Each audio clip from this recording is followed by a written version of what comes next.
There it is, our Ferrari 360 Spider. Our good friend Sjors is here. He also picked up our Lamborghini almost from France, and today he's helping us again to pick up the Ferrari.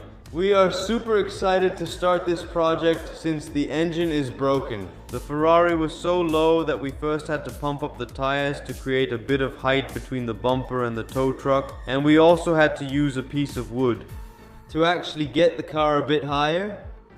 Once we got the Ferrari onto the tow truck, which we were super happy about, Sjors secured the car really well on the tow truck so it wouldn't roll off.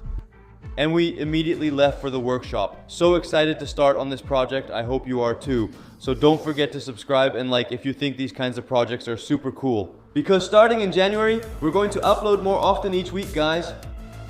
Fortunately, unloading was a bit easier. Since the height difference between the bumper, the car, and the trailer was lower, it could drive off right away. Yeah.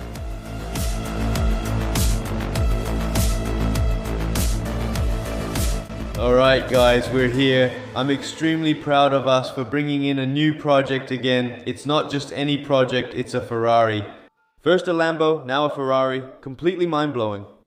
We wouldn't be Twins TV if we didn't take a huge risk, just like with the Lambo. The Lambo was a huge risk, but luckily we managed to pull it off. This is another project where we've really taken a huge risk. Namely, we haven't heard it run. We've known this car for quite a long time, since we were about 16. This car has actually been sitting here on the property where we rent our warehouse. And we've always told each other, never buy this Ferrari. I don't know why, but this thing has always basically been outside, stored in a container. And the previous owner drove it about 1,000 kilometers a year. Pretty much nothing.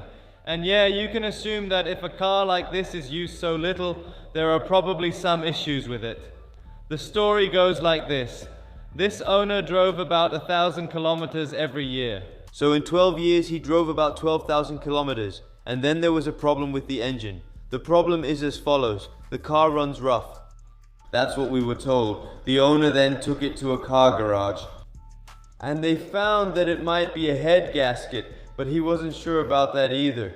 But one thing that is certain is that when they drained the oil, so instead of oil, coolant came out or some kind of water residue. So they still don't know for sure if it's a head gasket or if there's just a crack in the engine, which means, yeah, this Ferrari engine has to be thrown away. Yeah, and that's the risk we took. So we bought a Ferrari without hearing it run.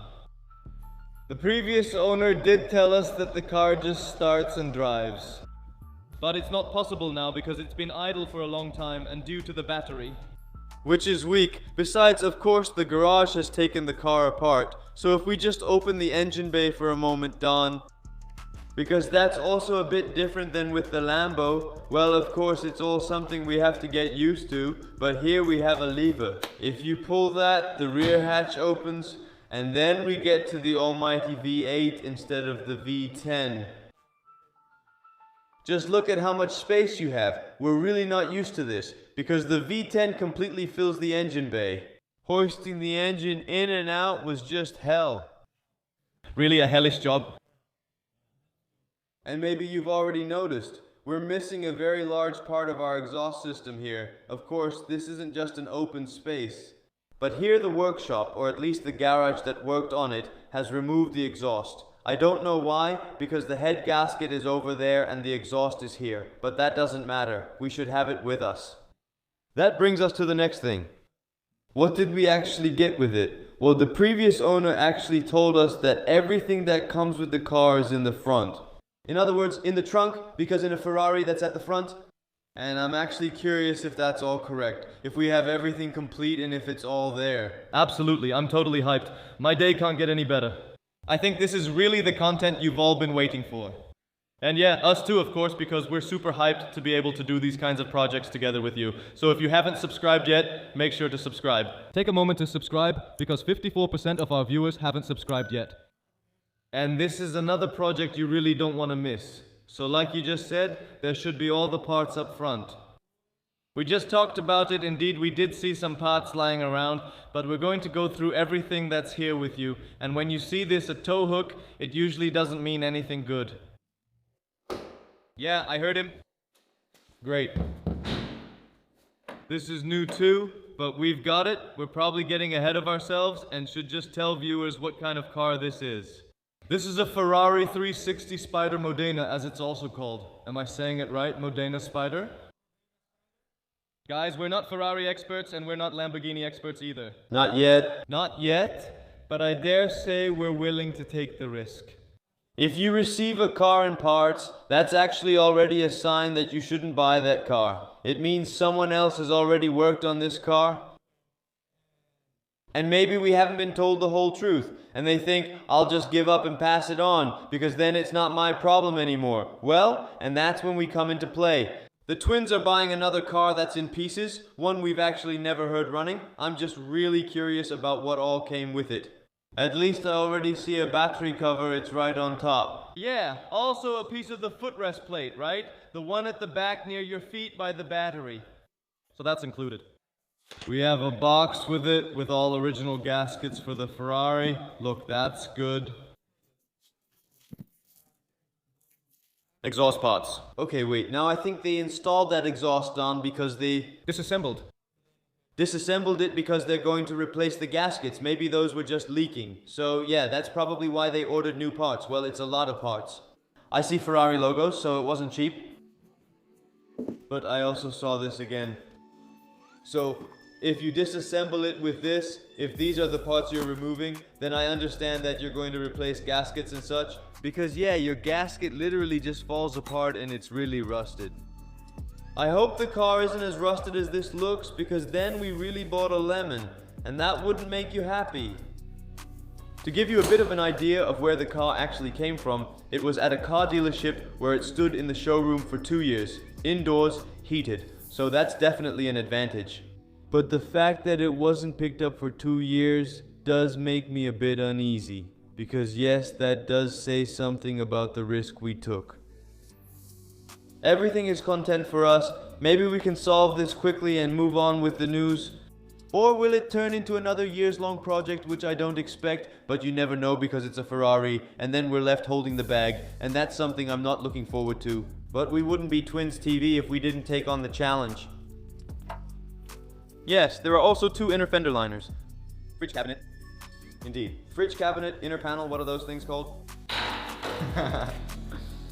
Look, I can already see the exhaust. This is the exhaust that we're missing. Let's take it to the back.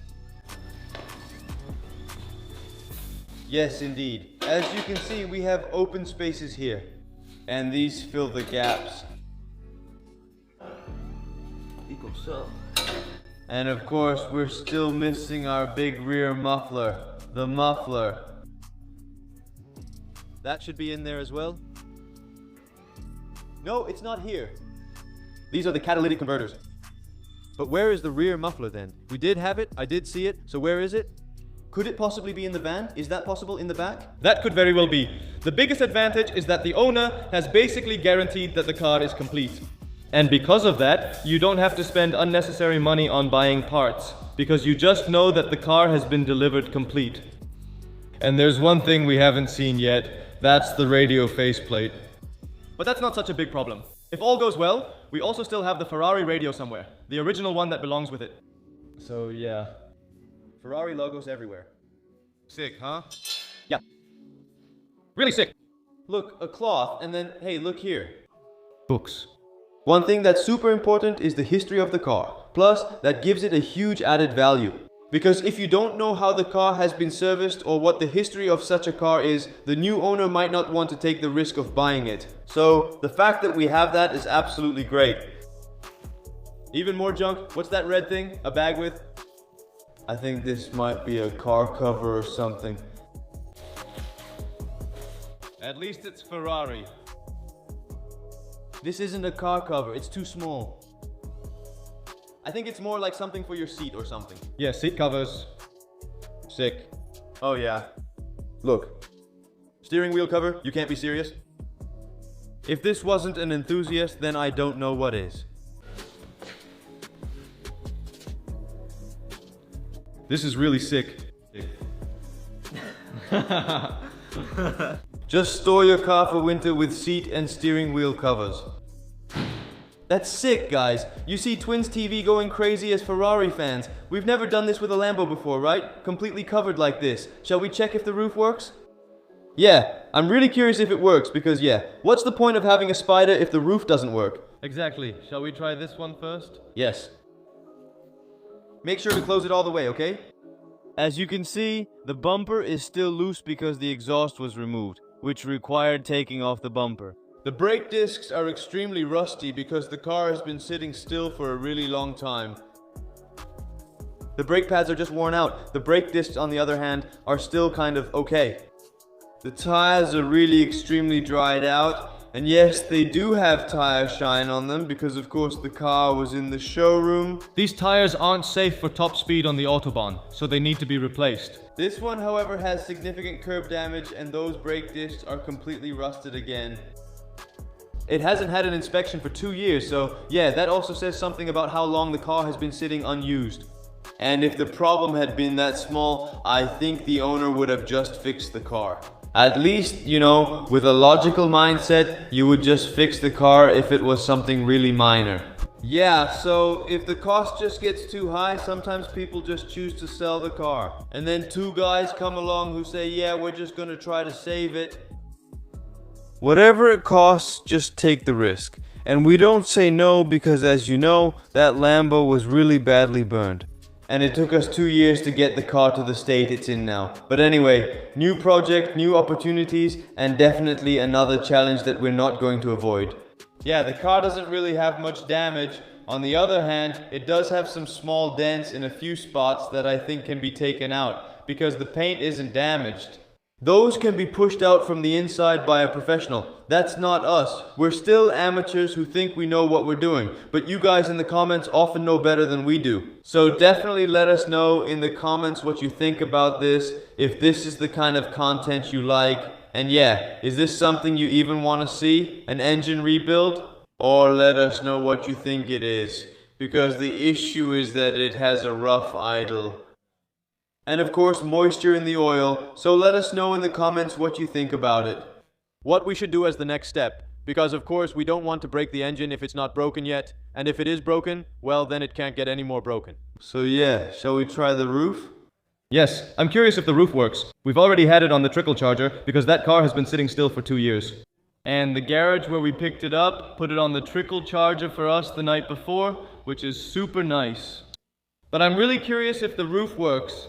I do see some wrinkles in it, but I think over time it'll straighten out or something. By the way, this will be the first time we've ever operated the roof of a Ferrari, so how that works. Can I have the camera for a moment?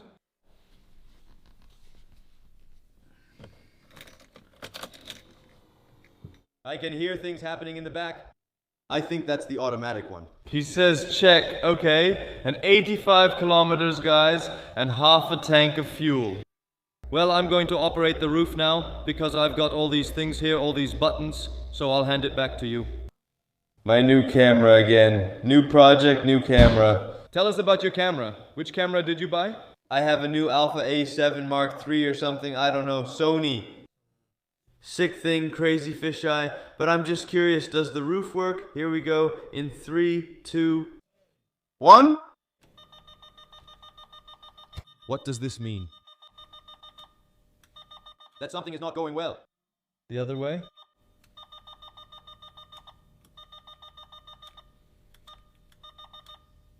I did hear something happen. No, that's this little flap. Because that's another thing, Ferrari, that everything has to be electronic. What's just lying here now? Candy? Are they expired? Yeah, 2020. How does the roof work then? Does the car need to have the parking brake on first, maybe?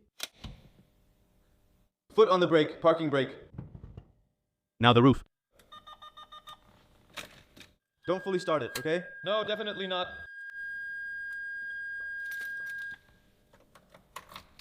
Ferrari and electronics. Now there are more lights on the dashboard. Here we go. Is that door closed? My door is closed. So weird. Maybe I should just close my windows completely. I don't think that... Maybe it just doesn't work, right? That's possible too, right?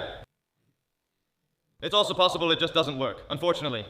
So in this episode, we won't find out if the roof works. But don't worry, in the next episode, we're just going to find out. because I'm just curious. If that option doesn't work, then we might as well just throw this Ferrari away. Who would want to buy a Ferrari with a roof that doesn't work in the future? Well, Don, can you get used to it or not? Yeah, what I really can't get used to is all these buttons. This one doesn't work either. We need to take a look at that too. Yeah, that's just one of those things, right? The twins bought something again. There are sticky buttons everywhere. It's really not normal. Everything is super sticky. If you guys have any tips on how we can fix that, they'd be really welcome. Look, zoom in on this for a second. Here you can really see what those sticky buttons are.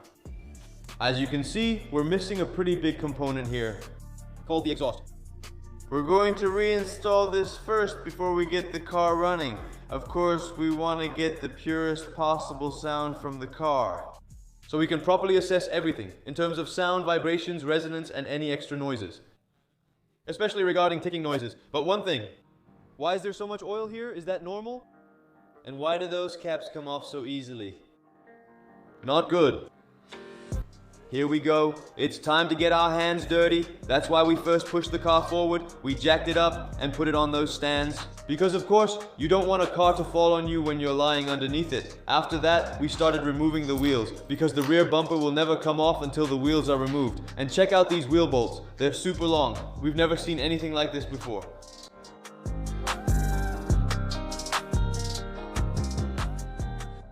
But it could definitely use some detailing. The brake pads need to be replaced. Actually, the brake discs too, yeah. But that's not the main thing, guys. We need to check if the engine is in good condition first. Let's assume it's not. It's going to be quite a journey. Let's go. To reinstall the original Ferrari exhaust, the rear bumper has to be removed first. In our case, it's held on by 2 nuts. That made our job easier. Here, I'm looking for 2 lambda sensors. These weren't in the catalytic converters. Luckily, they were there, just zip-tied under the air filter housing. I was busy collecting all the gaskets, bolts, and nuts for our exhaust system. These were also ordered by the previous company, and that, of course, makes our job easier. Because we don't have to work with rusty parts. Once I saw how the catalytic converters needed to be positioned, my brother came to assist me with mounting the exhaust, and it went pretty smoothly. After that, it was time for the oxygen sensors, and once those were secured, we could move on to the muffler.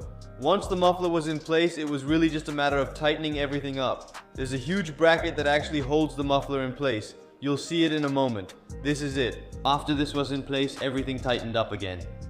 Quite a lot of rust came off, and corrosion and so on, as you can see. And then it was time for the exhaust tips. On the trim pieces, you can see a vacuum valve system on the top side. This valve system was rusted, stuck on both the left and right sides. I had to get it moving again first, because you just want a working exhaust system. Now it's time to get fresh fuel and a new battery for the Ferrari, because those are 2 essential things to be able to start the Ferrari soon. And that's what we're going to do now. Let's go. We got right into the car to drive to our favorite parts shop.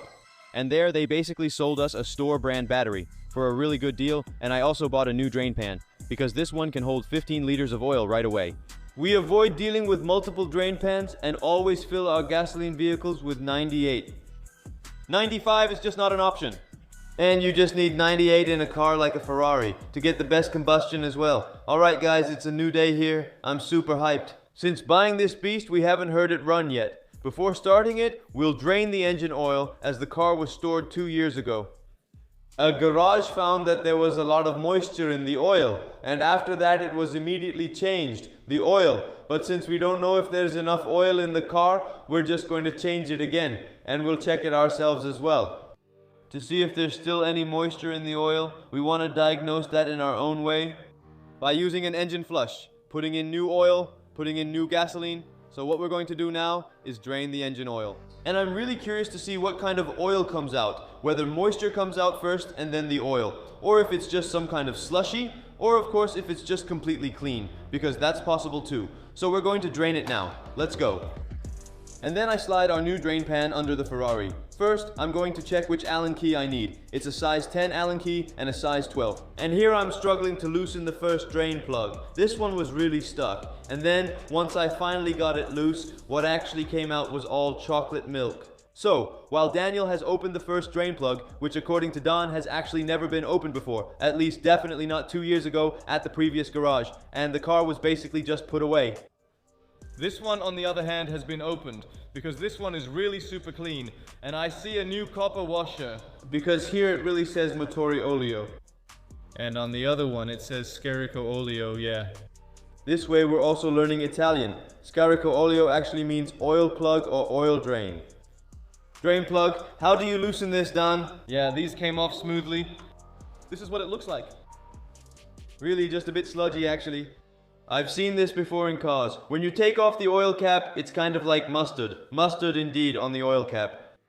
Of course, this one doesn't have an oil cap like that, but I think it's a good idea to flush the engine with a special engine flush. Yes, this one. You pour this in after the car has been running. It's at operating temperature. You add this, and then you basically drain it. If all goes well, this will have removed all that gunk from the engine. Now we'll screw the drain plugs back in after all the oil has drained. Then we'll fill it up with clean oil, and we'll try to empty the gas tank if we can. Otherwise, we'll just add fresh fuel, then we'll start it up and see if it wants to run, and whether it stays at the right temperature. So yeah, I'm curious to see how this goes. It's time to install our new battery. Of course, the old one has to come out first. And since we've never done this on a Ferrari before, I took a good look at how to do it. Because of course, you don't want to break anything on a Ferrari. Once the battery was out, I placed it next to the other one, just to compare if they were about the same size. And they are, as you can see, so it could finally be reinstalled. And now we can continue working on the Ferrari. Now that the battery is installed, I'm really curious to see if the roof works. Because again, we haven't seen it working. We've only been told that it works. So we're just going to see if it opens now. Look, it's working just fine. This is sick. So it was all just about battery voltage. Sick. And just like that, you suddenly have a spider, guys. What? Wow, a completely different car. Yeah? You need to look at this from the outside, Don. I think we should leave it open, right? Yeah, why not? Why not? Really sick. Notice how the rear end suddenly looks sick. That all this can happen because of a battery. We just measured that other battery. It was 13.6 volts. You just say that's enough voltage. But I think every time you power it up, that's when you get a spike. That the battery actually dips that much. That it, caused a malfunction. Ferraris are notorious for battery issues. I'll quickly check under the car to see if the drain plug is tight, since it would be a shame to pour in fluid only for it to leak out the bottom. Just check out our interior. It's really a beauty. Now it's time to put the wheels back on the car, and then we can lower it again. That's the only way to measure the correct oil level. Of course, you don't want to overfill the car. So we start by putting in 8.5 liters of oil. Then you start it up, let it warm up. And if it's still necessary, you top it off. We just added 8.5 liters of engine oil. From now on, we can start the car and top it up once it reaches operating temperature. Be sure not to overfill it, as that's bad for the engine. However, I am surprised by the amount that came out. And often, you guys are the experts in the comments, so let me know what you think of that color. And what our next steps should actually be. I think it's pretty good, yeah, for a second change. In such a short time, he actually barely ran. He only idled a bit at their workshop, and now we're taking it out again. I'm just curious what the oil will look like when we take it out again later. For now, we're going to pour the oil back into the old oil can, and then at least we'll know the amount. Look, if more than 10 liters comes out, it could already indicate, an internal leak. Or the previous garage just filled it incorrectly. We just started by putting the old used oil back into the oil can, just to measure how much came out of the car. You can imagine we've gotten quite a craving for chocolate milk. I'm also here in the engine bay, pulling all the ignition coil connectors off the coils, because we're about to start the car without actually letting it run. So now it's time to add some fuel. Usually the gas cap is connected to the car by a cord, but ours broke off. They considered you might lose your gas cap, so you can store it in the fuel door. With the Lamborghini, that wasn't possible, so you'd pretty much always lose the cap if you put it elsewhere. We're now refilling with new gasoline for better combustion. Alright guys, I think the moment we've all been waiting for has arrived. As I just mentioned, we're not going to start the car yet. We're only going to build up oil pressure. I also checked the coolant level. Everything's fine. We'll let it turn over now. That's also unique. We haven't heard that yet. The well-known Ferrari immobilizer. What does the fuel gauge say? Right, it shows half a tank, and that's the oil pressure gauge. What does it show? That it's open. He says the tailgate is open. Are we getting oil pressure? Not yet, right? Yes, a little bit. Stop for a moment. We have a bit of oil pressure. It does sound like it has good compression. It does sound steady. One more time. Yeah, now it's clearly going up, look. So, looks good. I'm going to do it one more time.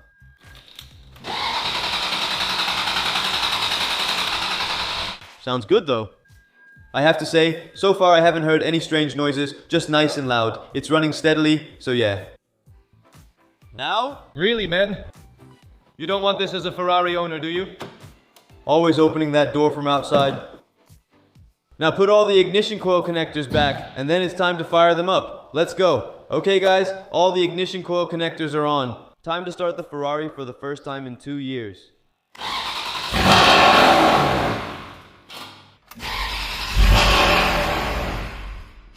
It worked. Yeah! Yeah, but did you turn it off? No. Did it turn off by itself? Yes, but I also didn't keep giving it gas. Okay, once more it turned off by itself.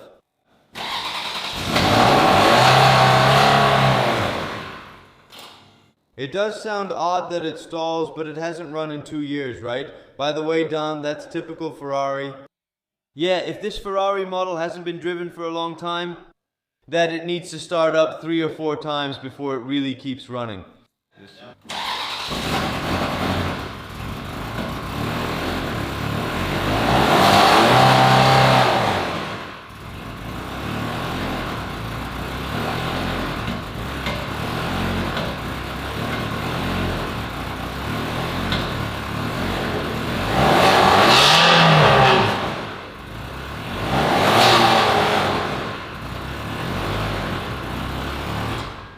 Oh man, this thing sounds crazy.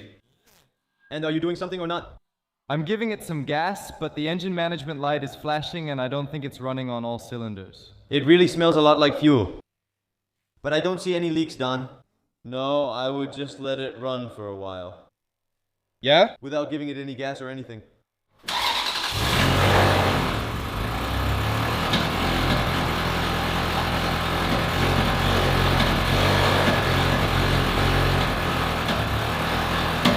Off? You do hear a weird sound, right? Like it's knocking or something, a backfire, like the injection isn't working properly. Or that a spark plug isn't firing properly, you know, like it's not pumping along. Yeah, it does smell like gasoline. So it's not igniting everything properly or optimally. I don't know. What immediately stood out to me was the exhaust, so I went to feel it. I noticed that the right side is really nice and warm, and I can just hold the left side. That means that on the left side, cylinders 5 through 8, so one of those just isn't working properly. Well, we figured out that it does start. That's a good sign. And now we also know that the left side isn't functioning properly. So that's something we'll investigate in the next episode, where it's coming from. I know they've installed new spark plugs. It's possible that one of them is broken. We could also measure the compression. We can still do plenty of research, but not in this episode. We'll let this sink in for now.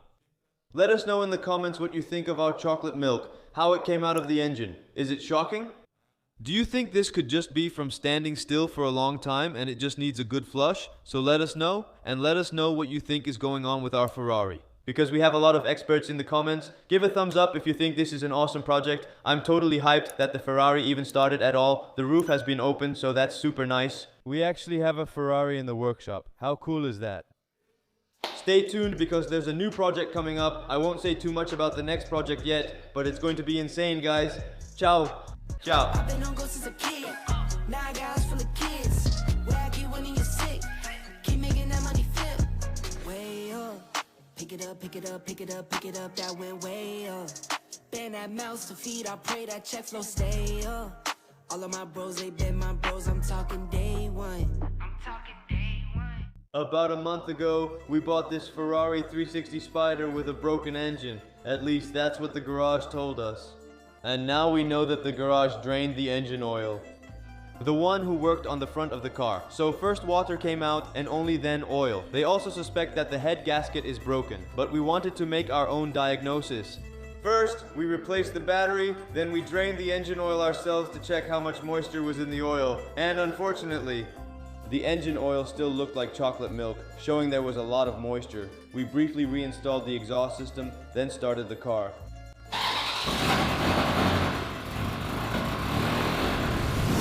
Welcome back to episode 3 of our Ferrari reboot project. In this episode, we're going to investigate what's causing our rough idle. That's why we're also going to take out the spark plugs. We're going to check the color of the spark plugs. We'll use the camera to inspect inside the cylinders and investigate. Since we know the left bank isn't running right, we could tell from the exhausts. The right exhaust was warm, but the left wasn't. We're taking out the spark plugs now. Coming with me? Let's go. First, remove the ignition coils before taking out the spark plugs. The coils supply the high voltage needed for the spark plug to fire. So we've just removed the ignition coils and laid them out in order. Both the right bank from cylinder 1 to 4 and the left bank from cylinder 5 to 8. After the coils, it was time for the spark plugs. We also arranged these in order to track which cylinders they came from. All the spark plugs and coils are out. As a reference point, we also removed everything from the right side or the right bank to check and compare between the left and right banks. So we think the right bank is running better since the exhaust also got properly warm. And on the left bank, you could also hear a kind of misfire in the engine. Actually, what immediately stands out to me is that the first one on the left side, that's number 5, because that's how it's labeled on the coils. So 1, 2, 3, 4. No, 1, 2, 3, 4, 5, 6, 7, 8. Okay. Number 5 is really very damp. But also just here, you know, it's actually pretty wet. And what about the rest? What does it smell like? Yeah, it just smells like gasoline. Yeah, we just think that the fuel on the left bank isn't igniting properly. We've also received a lot of comments about the computers in this type of Ferrari, so the 360s. There are a lot of issues with chip problems. That could possibly be where our ignition problems are coming from, but yeah, we still think it's something mechanical, only after we've checked the mechanical side. We can clearly say, okay, then it must be something electronic. So yeah, what we can do is actually swap the ignition coil from left to right anyway, to see if that makes it run worse on the right bank. I don't think so, since we have invoices proving all the ignition coils were replaced. Everything is new? Everything is new. And the spark plugs are all new. That's all clear. The previous owner did that to tackle this problem. That means this problem was already there before all this was done, so the problem can't be here. So what I would do now is actually take a look in the cylinder area, the combustion chamber, just to see what's going on there. And I'm actually curious about the fuel pressure, whether as much fuel comes out of the left side as the right side. Because it could also be a fuel pressure problem that's causing the car to run rough. That's the next step, but what I want to do first is take a look inside the engine with a kind of bore scope. We have one here, to see if there isn't anything really strange going on. Haha, that one works. Do you really want to see that? Here we go. Yeah, a little oil. We already saw it on the spark plug thread, right?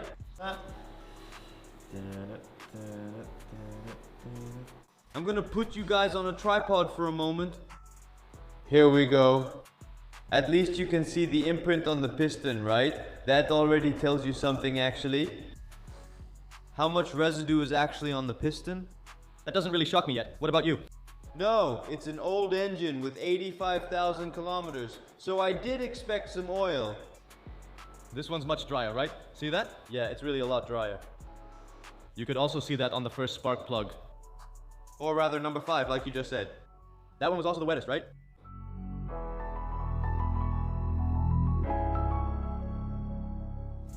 Well, I find it remarkable because I saw one dry piston, that's piston number 7.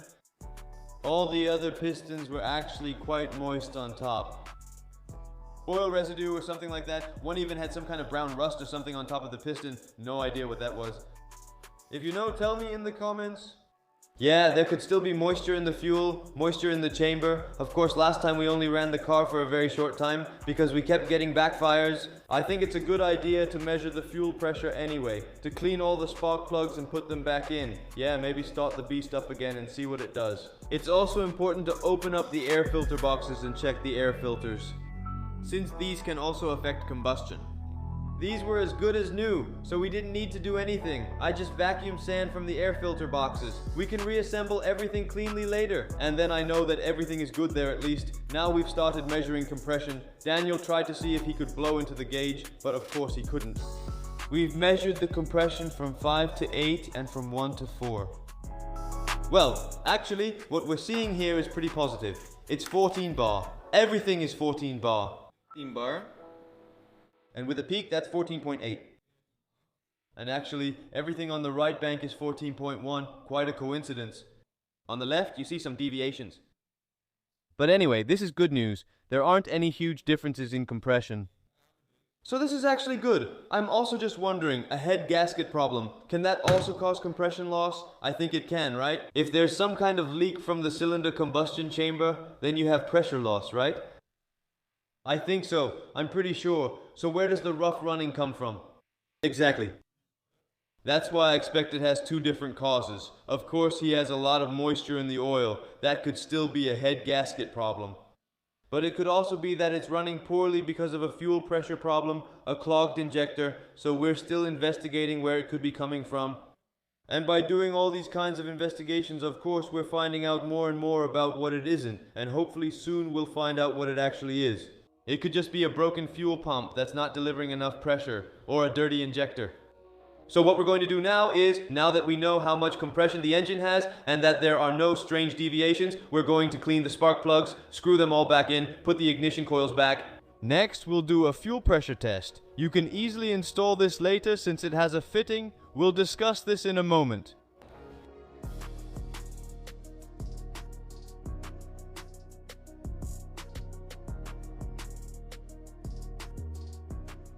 Small problem. When I try to put my ratchet on to tighten it, the last spark plug on cylinder 8. I already noticed something was wrong, and what happened is, well, you can already see it. A piece of the threaded stud that's on your spark plug. It just broke off. So I'm a little nervous about it, because it does have to come out, of course. So yeah, it's gonna be a little challenge. It's not easy, but we'll see. Yes guys, I have big news for you. I managed to get the broken threaded stud out of the engine. Wow, my day couldn't get any better once I finally did it. Check this out to see how I managed to do it. I actually hammered a Torx into it, and that's how I managed to loosen it. Once we removed the broken piece of the spark plug from the engine, we measured the fuel pressure. This goes very easily onto the fuel rails, and after that it's just a matter of clicking it together and then starting the car. I don't have any fuel pressure yet, so I think it will build up that pressure once it starts or something.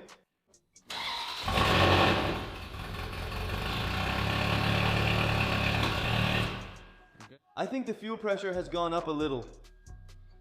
It has gone up to 3.5. Well, is it running better now? I don't think it's running better. You need to drain the fluid first. Just checking if it wasn't leaking. No, okay, it's not going to spray yet.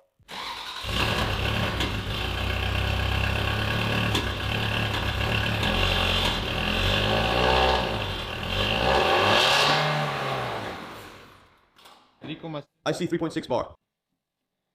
So that's not different compared to the left. So I think those fuel pumps are just fine. If the left and right fuel pumps are the same, then they're both fine.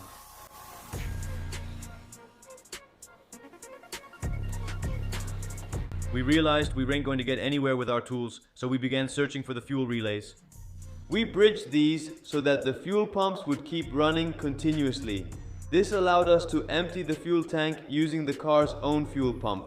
But this just took quite a long time, so we started looking for a solution. Luckily, the garage next to us had the solution. He had a 12-volt pump that connects directly to a battery. And with that, you could easily pump out a tank. At first, about 20 liters came out, then the pump stopped. And then we thought, hey, we need to jack up the car for a moment. Since the Ferrari has two separate fuel tanks, now the right tank could drain into the left tank, allowing us to siphon off the remaining fuel. We added 25 liters. And of course we also added an injector cleaner. But this only really works once you start driving the car and put some miles on it.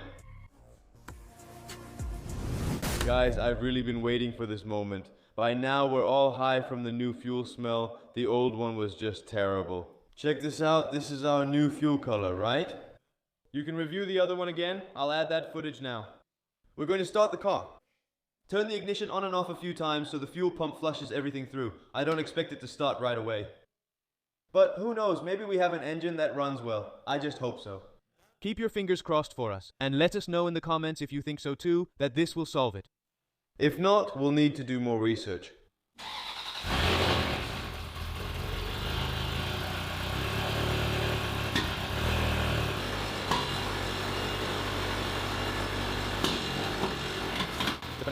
Still not what you expected, huh? No. And my throttle response is also completely off. When I accelerate, it barely reacts. It just doesn't pick it up, like that. But it seems like it's just dumping the fuel out from the left one. Whew, smell this done. Oh, this isn't normal, you know. Whew. Then you thought you had just dealt with all the fuel fumes, but this is actually like 10 times worse, you know? Phew. Oh. Just burning eyes, really. Yeah, the left one just doesn't work at all. The left one just isn't running at all. Terrible, isn't it? Let's take a 5-minute break, guys. Oh. After a 5-minute break, we started unscrewing the engine covers around the engine. So we also think that there might be some corrosion in a certain connector, since the car has been outside in all weather conditions. On the right side, we found the reservoir for the F1 system, which is the automatic transmission, and of course we check if there is enough fluid in it. We'll replace this in the future, as the car hasn't had maintenance in a long time.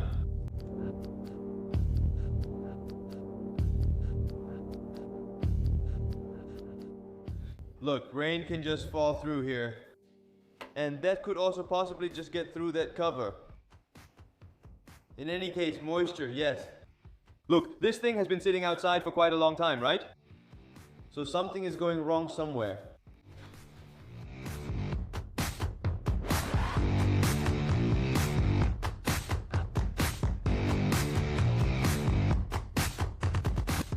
How do we know which plug goes where if they're the same? One comes from above and is on the bottom, the other from below and is on the top. Why was it designed that way? We're also checking the connectors of the ECU to see if there's any corrosion. Unfortunately, we didn't find anything. Everything is super clean. So yeah, in the end we just decided to screw everything back in its original place. We also thought it was important to check the ground cable that's connected to the engine block. This one did have some corrosion, so we cleaned it with a wire brush. After this, of course, we also checked the fuses. Maybe we should have started with that. There was nothing wrong here. All the fuses were fine.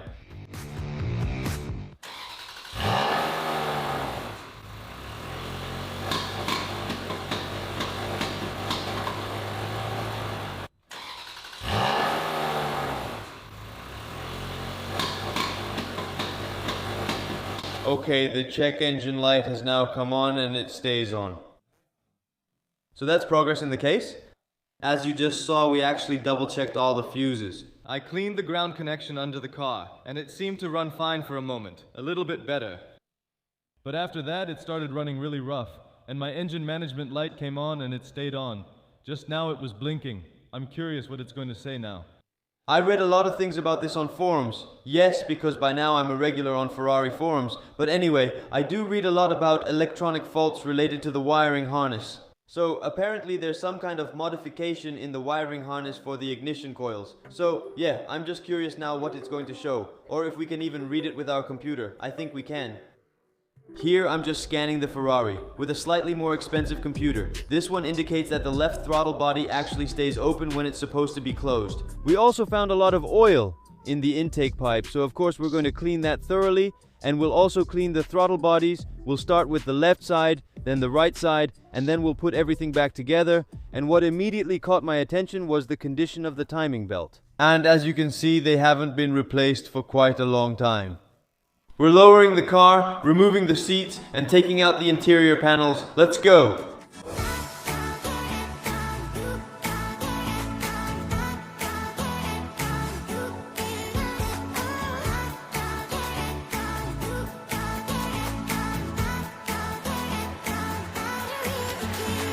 The seats have been removed. Unfortunately, no expensive jewelry, no Rolex, Breitling, or anything like that found under the seat. You never know with Ferrari drivers. We did find a lot of junk, so I'm going to vacuum it out.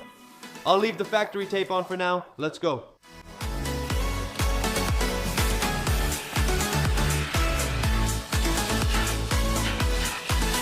Wow, that looks so different. Nice and clean.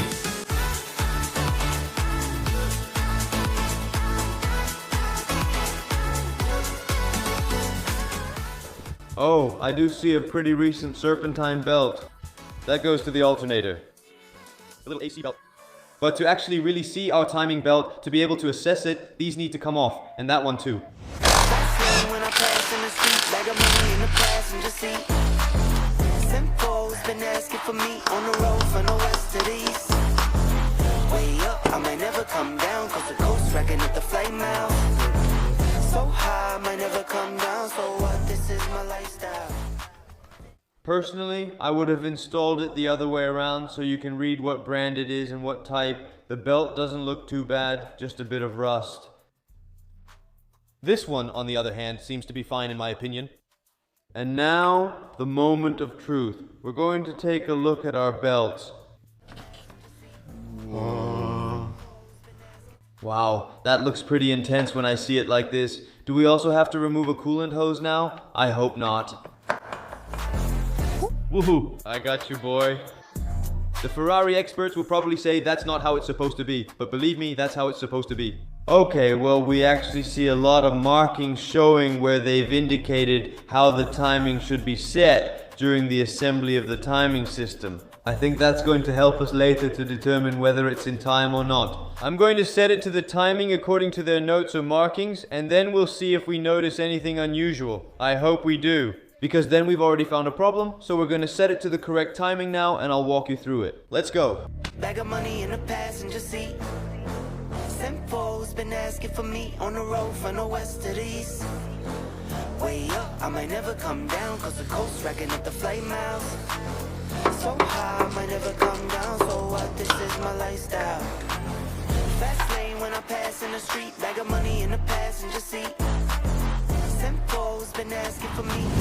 We've dug a bit deeper into the matter. We think we managed to set it on time, but what really stands out to us is this. Look at how loose our timing belt is. This one too. Look at this then.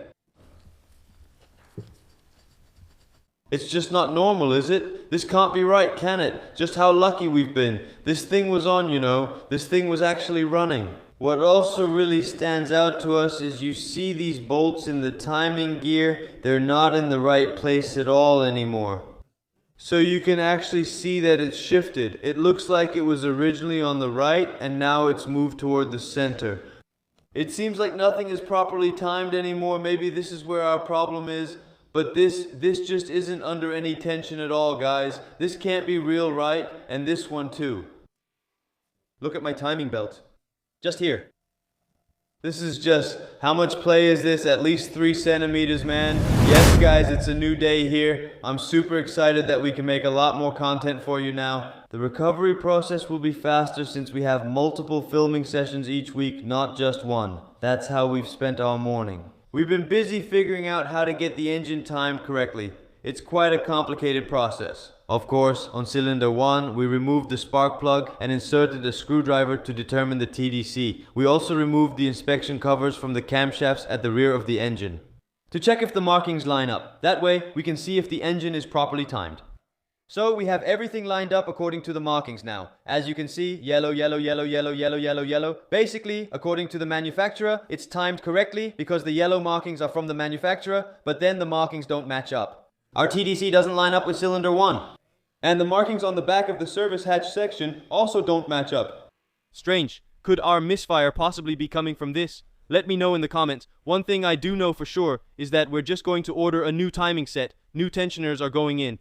and that we might have to put everything back together using our own markings, because where is it going wrong? So I grabbed the manuals for a moment to check if the timing belt was ever replaced in the past, and it has been replaced, namely in 2006, at an odometer reading of 36,000 kilometers. A major maintenance service was performed, including the timing belt.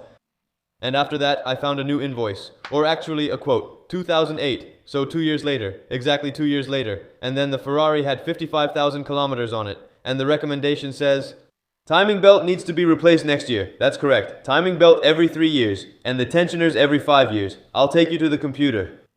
We have everything ready. We're about to place an order, and I hope the prices aren't like a Lamborghini's. It shouldn't be too bad. I'll set you here for now and include you in the process. We're shopping on a site called Scuderia Car Parts. Not a collaboration, just a cool site. To get your Ferrari parts from, they have a lot of things in stock. And the prices are really good, so take advantage of that. And all the parts are numbered, as you can see, and they have exploded views, so you can also see how all the parts fit together. We think it's a super easy website, and that's why we place our orders here. Yes guys, if I'm correct, I have my complete order list ready. The one we need to restore the Ferrari to its full glory. Because the timing belt that's on there really needs to be replaced. We still need to check carefully if we're missing any gaskets. We're also removing our intake manifolds and replacing all the gaskets, so we'll order those too. Now we should consider if we need anything else. Since we're placing an expensive order, let's get everything at once. We've double checked and we'll order a full timing belt kit with tensioners, plus the belt for the water pump. And to the alternator. Thank you. Yes, they don't have the water pump in stock here, so we'll order it elsewhere. Although ours still looks pretty decent, of course we're going to replace it. It's not too hard to get to. The water pump uses a separate belt, not the timing belt, which is convenient and makes it easy to replace. We're also replacing all intake gaskets. So we have a complete shopping cart, including import and VAT. And insurance and shipping, that brings us to 1902 euros. I think that's a really good price. Because we're used to Lambo prices, and those are not these kinds of prices, those are much higher prices. So I'm going to place this order now. They have everything in stock, we specifically looked for that. So that's super nice. As you know, we have quite a lot of corrosion damage since this car has been outside for a really long time. And that's exactly what we're going to take apart in this episode. We're also going to have our injectors checked, because a leaking or poorly spraying injector can cause the engine to run badly. Although, as you saw in the previous episode, the timing belt isn't set correctly either, so there's plenty to do in this episode. We're going to start taking the engine apart, so that we can rebuild it later with fresh parts once they all arrive. Of course, we've ordered genuine Ferrari parts. I'm really excited to get started, but that's all for now. We'll take everything apart for now. I'm really looking forward to it.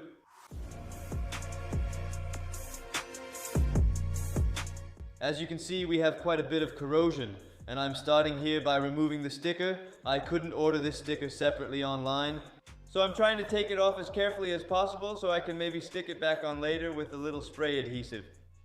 I'm also removing the intake pipes and mass airflow sensors. And after I've removed that, I'll continue with the throttle bodies. The throttle bodies have been removed. And to my surprise, I'm still smiling. I should actually start crying. Since the intake manifold is full of oil. Can you see that, guys? It's completely full. We'll get a better look at that in a moment. Once that red part of the intake is off, the top part, I do know how this can happen if you overfill the Ferrari engine. Since it has a dry sump oil system. It will spit out oil in places where it's not supposed to go, including the intake. We already learned this with our Lambo project, that we have to refill it very carefully. So if you do this wrong, then it will, coughing up motor oil. You're not happy. Then you're not happy? No. So now we're going to continue with dismantling the intake. And it's a bit of a puzzle figuring out how everything comes apart, since we've never worked on the Ferrari before. But there's a first time for everything. Then we have a crashed Ferrari. But for left or right, it's the same. To be able to dismantle the intake, all the vacuum hoses and crankcase ventilation lines need to be disconnected from the intake. After that, we immediately continued with dismantling the injector rails. We actually wanted to remove the injector rails from the car. Unfortunately, that wasn't possible because the connectors were under the intake and we couldn't reach them. So we decided to set it aside for now, and possibly come back to it later. Now we've started loosening the intake. It's held in place with about 15 small nuts. They were really in super difficult spots. We also had to move the power steering reservoir out of the way to be able to remove the intake. Unfortunately, that still wasn't enough. We had to remove the red cover. We had to loosen the top side of the intake. We tried tapping it loose for a moment since we thought it was stuck to the gasket, but that wasn't the case. We had just forgotten 4 bolts. After that, the intake came off right away. We've now created enough space to lift out the intake. No sooner said than done.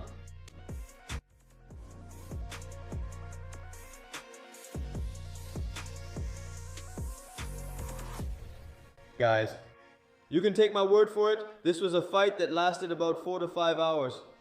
Just to remove the intake, unbelievable. Anyone who's done this knows how much work it is. Give us a thumbs up, we're exhausted. I've never seen anything this crazy, the way it's attached, and we don't even have a manual yet. We still need to find one. But anyway, we finally have some insight into how things look now.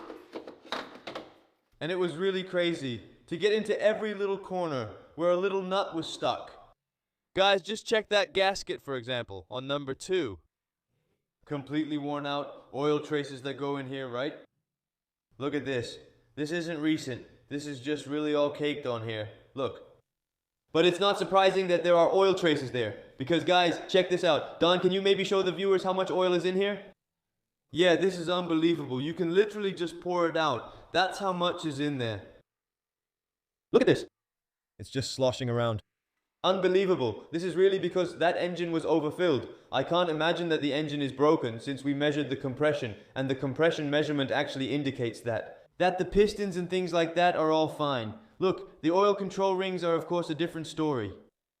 But still, I think because the compression was good, that's not the problem. That's not why the oil came up. It's really because of overfilling. Because of not knowing enough about a Ferrari. That's what I think. Check this one out. It's completely black. Just imagine what that does to the spark plug. Yeah, which one is that? That's number 8. So this is 1 through 5. 4. Then again, 5 through 8, that's number 8. We definitely need to flush out our crankcase ventilation, because that could also be a reason that so much oil is coming into the intake, so we still have a lot of things to investigate. What we're going to do in the meantime anyway, because of course we've ordered all the parts for the timing set. They have to come from England. And we actually hope to have everything complete again once the parts arrive. So we're going to take the intake to get it powder coated. We're also going to have the small cover powder coated. We're going to have our coolant reservoir powder coated so that everything will look nice and unified. Of course, we're going to clean all of this before we put it back together. But what a nightmare this was, huh? The injectors still need to come off. Because we're going to have those cleaned and checked. We just want to put everything back together perfectly. We don't want to have any issues later on and think, damn, we should have checked that.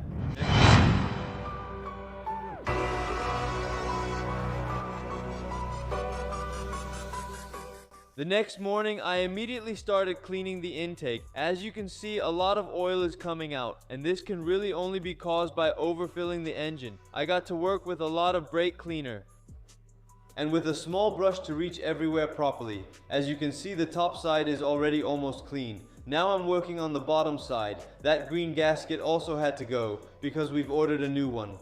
And soon, when we rebuild the engine, everything will be new. I also went through those air channels with a Scotch-Brite pad to polish them a bit. This way, the flow will be optimal later on.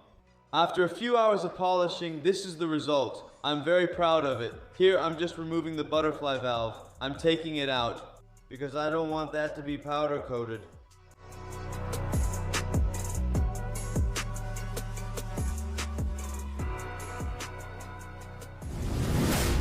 Alright guys, that was a productive morning. It's a new day here, and as you've seen, we've been super busy with emptying out our intake covers, because this is our intake system, and it was really dirty. Completely cleaned now. Quickly polished all those parts with a Scotch-Brite pad so that the flow will be optimal again.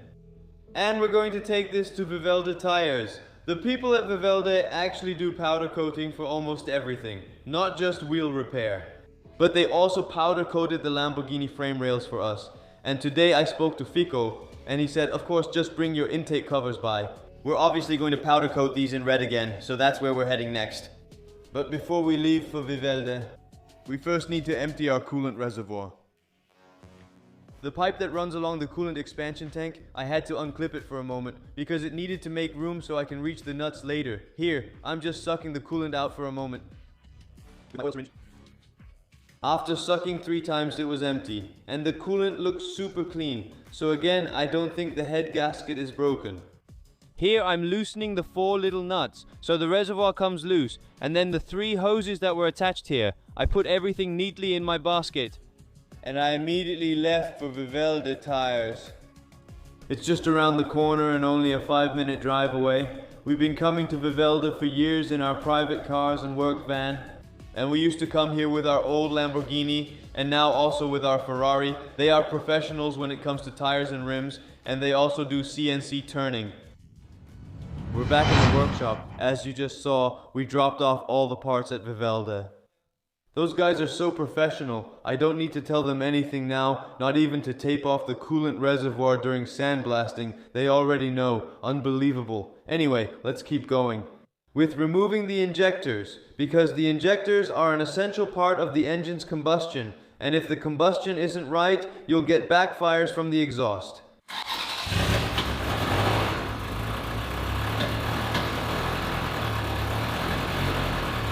Or through the intake, a misfire. You don't want that, which is why we're soon taking the injectors to a company for testing. First, we'll remove them.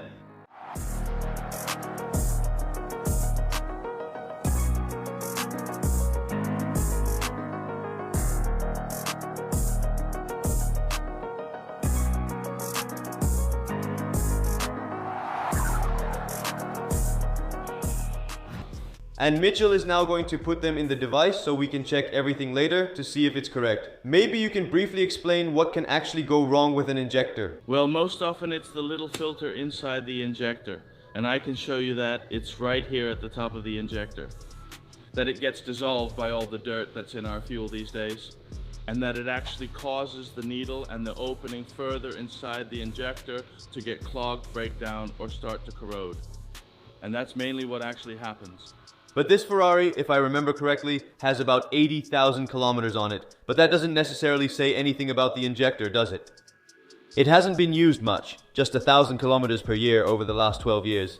So it was started again even with very old fuel. No, not really. That's really more due to the fuel. Has it always run on 98? That's what I'm wondering too. If it stands still for a long time, and now especially with that E10, that's really just... Yeah, that's really a no-go, right? Not good. We're going to install them and see what happens. So this is the holder it fits into? Yes, and then we can test them like this. Are you going to do all 8 at once? Yes. Cool. So that's nice. I actually hope that we'll find something with the injectors as well, because that would of course explain why it's running poorly. As you know, Don already mentioned in the previous episode that the timing belt is actually off by 1 tooth, and because of that, the ignition can end up in the exhaust instead of in the combustion chamber. But if the injector isn't spraying properly, that's also a reason it's running poorly. So I'm really curious, they really have a nice device here. It's a special tool, which is why we came to Wuda. It's nearby and they're professionals. Was this, Nowadays you also have those piezo injectors like in BMWs and so on. Yeah, those are the new type of injectors, right? The longer ones. Look, you have Volkswagen high pressure, those are those, and then you have those, Yeah, I know those from BMW. those always break too. Yeah, I know, yeah. There's another little filter in there too, Yeah. and that's really just the main reason they break. Look here too. I don't see a filter anymore. Is that possible? That one goes inside. It's kind of funny, look, it's like this. But why don't they just make an aluminum strainer or something, right? Yeah, that's stupid too. Maybe that's not fine enough, but those are the strainers in there. Filters, yeah. Worthless. Yeah, I actually remember this from my time at BMW when I worked there. This was basically constant recognition, misfire when reading out the codes, and back then it was always replacing injectors. Yeah. And you never did just one? Always 4 or 6 or 8 at once? Haha. Only available as original parts. Yeah. Could you fix an injector like that if you had it? When we get these for testing, we always test them first, then I take out the little filter. If they're good, we put in a new filter, clean it, and then they can go back. If the spray nozzle works, I assume it's fine? Yes, exactly, yes. Yes, because if these are broken too, you can't open it either. No. You actually just can't do anything with it. And using an ultrasonic cleaner like those baths? Yes, we always do that too. You can still try that. But, yeah. Even that, Usually not, no. take a look. That one still looks pretty decent, right? Okay, yeah. Yeah. If it had a problem, it must be elsewhere in the injector. Yes, exactly. Yes, that's right. Yeah, yeah. We're clamping the injectors into the device now. And then we'll first take a look at the spray pattern and check if we see any deviations. And once that's done, we'll look at the output.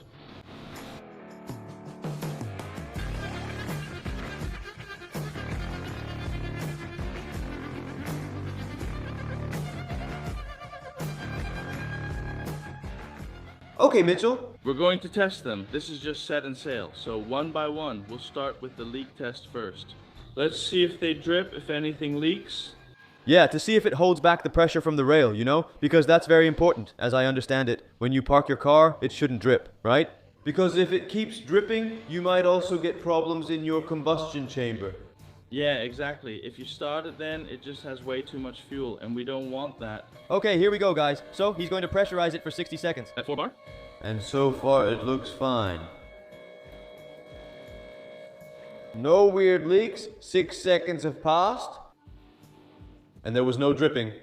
We still don't know for sure because we need the spray pattern and yield, right, Mitchell? So, how much does it deliver in a certain time? If I understood? Yes, no. Okay, then I got it right. Now we're going to take a look at, yes, actually the flow at idle. The opening time is 3 milliseconds. At 600 revolutions, we'll see what happens. It could also be that your issues only occur at idle, or only at higher RPMs or under load. Under load, it seemed to run better. But that could also be because of the timing and everything. So yes, this is indeed a good test to rule out whether that causes a problem or not. There we go, the gauge goes up. Nice, the idle speed is increasing. And could you possibly make it go faster here as well? Yes. Well, now we'll do number 1.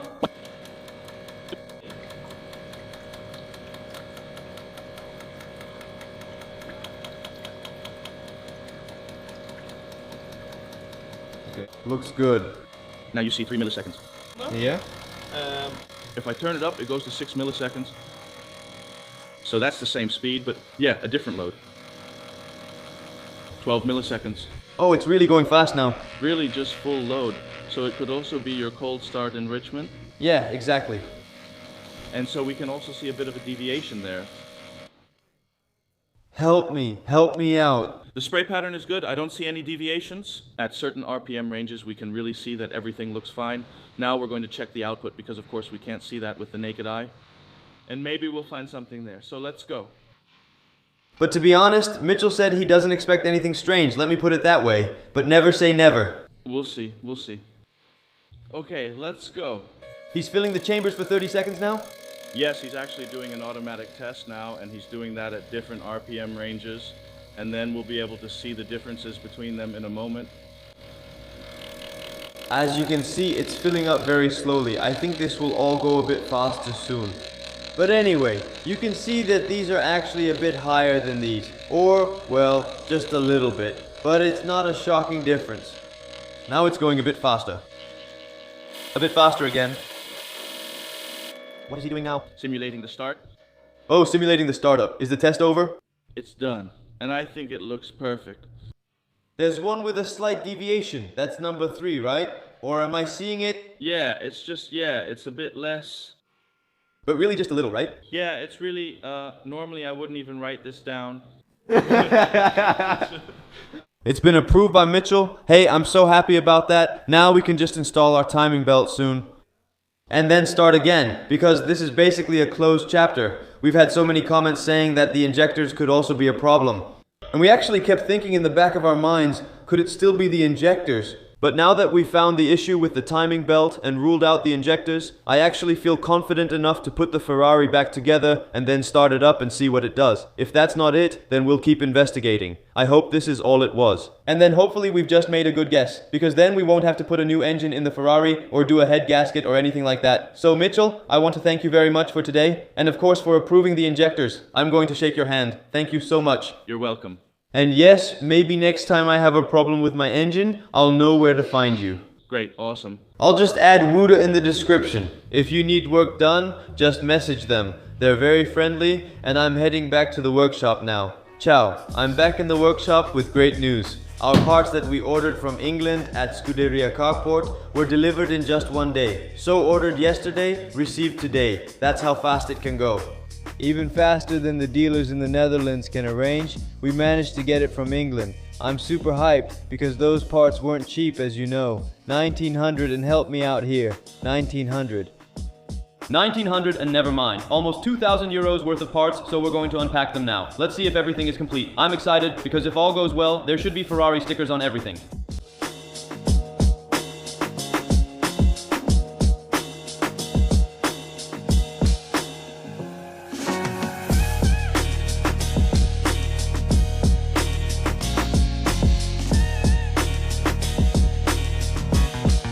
Our order is complete, of course, just as expected, but we're going to go through everything we ordered with you. For example, we also ordered 2 new oil filters for the Ferrari, because we didn't replace these during the last change, simply because we didn't have them. So this is what it looks like. 45 euros, Perflux, genuine Ferrari. Hey, but what I noticed right away is that there's no plastic on this. Normally, there's always a piece of plastic on your filter here, right? That's right, but for the Lambo, I think it's 75 euros. Yeah, 75 euros each. And the Ferrari? 45. 45. Does this one have that kind of plastic here? Neither. Well, that would be typical Ferrari. Maybe a screw just fell in or something, you never know. Well, so we have 2 new hydraulic tensioners. Hopefully, those will keep our timing belt under tension, because as you know, ours has completely lost its tension. New idler pulleys, the idler rollers for the multi, the accessory belts, timing belts. There you go. With the original Ferrari logo on it, right? Look. Is that so? Oh yeah. Nice. And what we also ordered is an original Ferrari copper ring. No idea what that goes between. Water temperature sensor? Yes? Yeah, because we also ordered the water temperature sensor right away. It was like 23 euros or something, right? It wasn't an expensive purchase, but it's located right under our intake. It's somewhere around here, and getting to it is really a nightmare. So we just decided to replace that one as well. As you can see, I'm standing next to the freshly powder-coated parts of the Ferrari. With these, we're going to make our engine bay look as good as new again. That's why we're here at Vivelde, our regular powder coater. They don't just powder coat wheels, but actually anything made of aluminum, metal, or iron. They can powder coat anything here and also do CNC turning. You're in the right place. I have nothing but praise for this company. They deliver real craftsmanship. Look at this. It looks amazing, like new. There you go. There you have it. Thank you. This isn't staged. He's just walking up now. You did great work, or at least your employees did. That's the most important thing. Credit to the employees. Also, as shown in the footage, it had a textured finish at first. So it actually had some kind of pigment on it. That's texture. Thank you, Victor. Personally, I think the smooth effect looks better since it gives a more modern look. Let us know what you think. I think it looks really awesome. And now, of course, we're going to put our new gasket in here, put the timing belt back on, start the car. It's going to be really cool.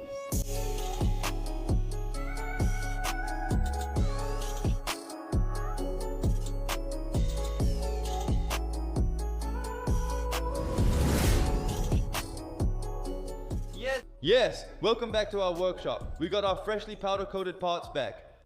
And it looks incredibly good. We've put it together just for show. This is the intake fully assembled. Of course, there will be new gaskets in between. It's going to be completely fresh and clean.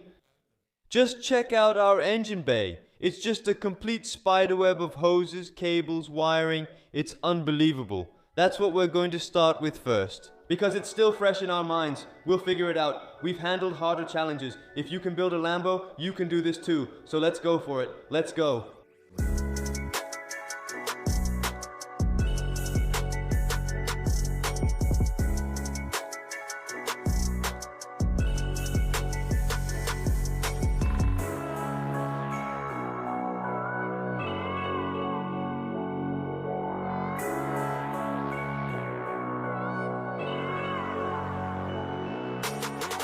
I removed the gasket residue from the engine block. Amazing what 20 years can do, right?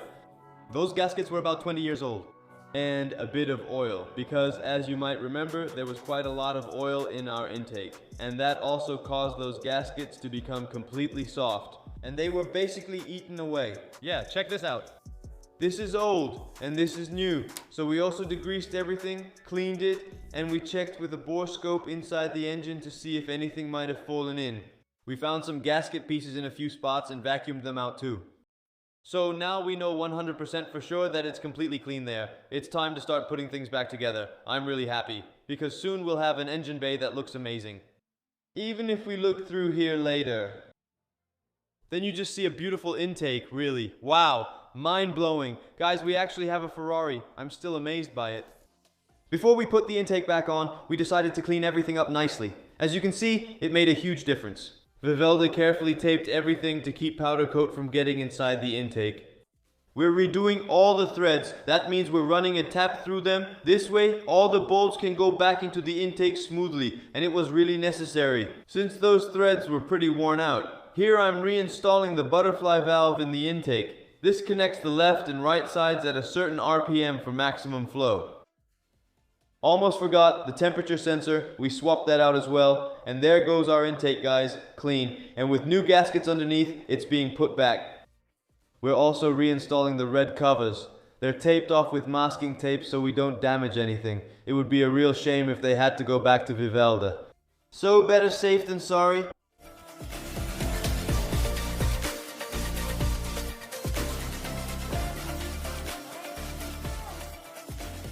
Yes guys, welcome back. It's a new day and I'm really excited because I just finished putting the engine bay back together. New gaskets, new powder coating. This was a lot of work, basically restored to how it was. But it looks absolutely phenomenal. The powder coating work from Vivelda really makes a difference. Check out the beauty shots.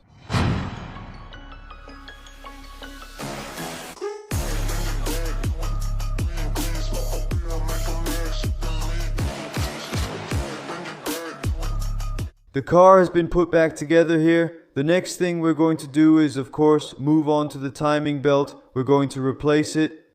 It's pretty worn out, outdated, dried up and rusty. Basically everything you can imagine is wrong with our timing system. We're going to lift the car up now because I need to make a special tool myself. A piece of equipment that I'll use to lock the flywheel.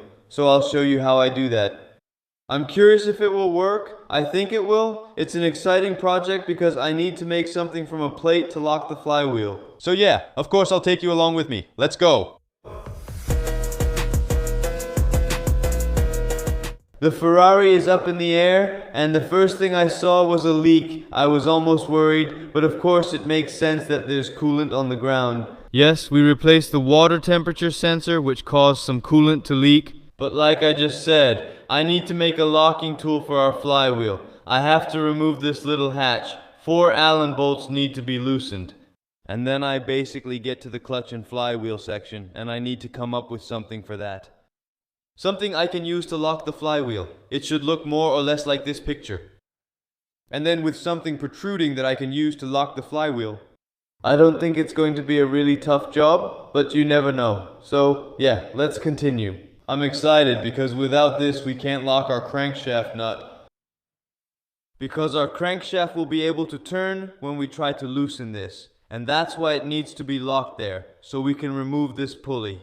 With that really big bolt 36, we need to lock it. Let's go!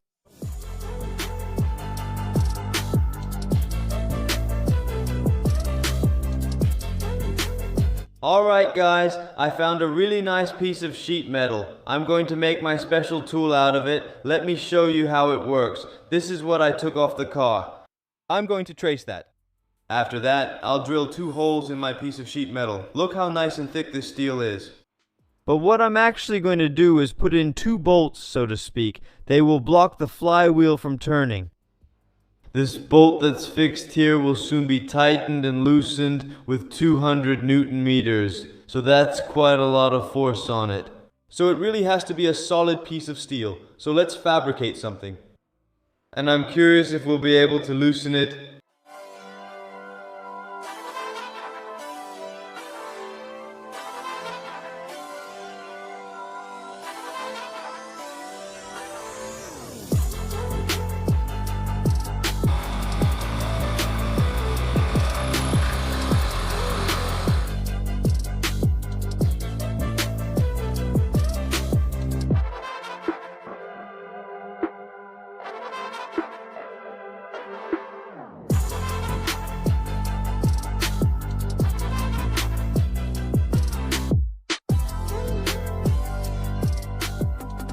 After a lot of fitting and measuring, I finally managed to make the special tool. This is what it looks like. Actually, it's not something very strange. As long as it works, right? Look, if all goes well, it should fit right here at the ends, without any play. To be precise, like this. I've also adjusted the bolts just right, so that it actually sits at exactly the right height when it drops into place. Well, I'd say let's secure it. And see if we can loosen our crankshaft nut, or I should say crankshaft bolt, because it's tightened to 196 Newton meters, and that's quite a lot. But you can imagine that a car wheel is tightened to 115, 120, or 140 if it's a Jeep. So yeah, that's a lot more than what you're supposed to tighten a car wheel to, and those can already be pretty tight. So, yeah, something like that really needs to be sturdy, and hopefully my bolts won't bend, because then I still won't be able to loosen the crankshaft bolt. We'll see. We're going to install this and see if we can loosen the crankshaft bolt. Let's go.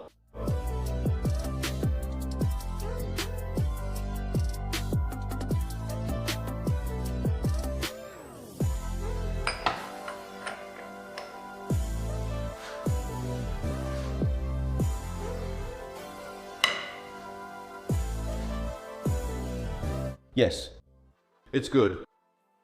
Yay!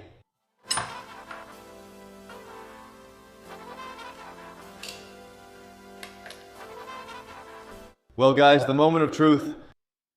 Is the pulley going to come off? Well, at least the bolt is coming out. We've got it. This is it. The jets are... that pulley. For some people it's still stuck on really tight. I'm curious if it's stuck on mine. Because, yeah, this thing, for some people, it's really stuck. It just comes off, yes. Yeah, I got it. Yes, guys, we did it. It's off. Woohoo. It's off! The locking tool helped, guys.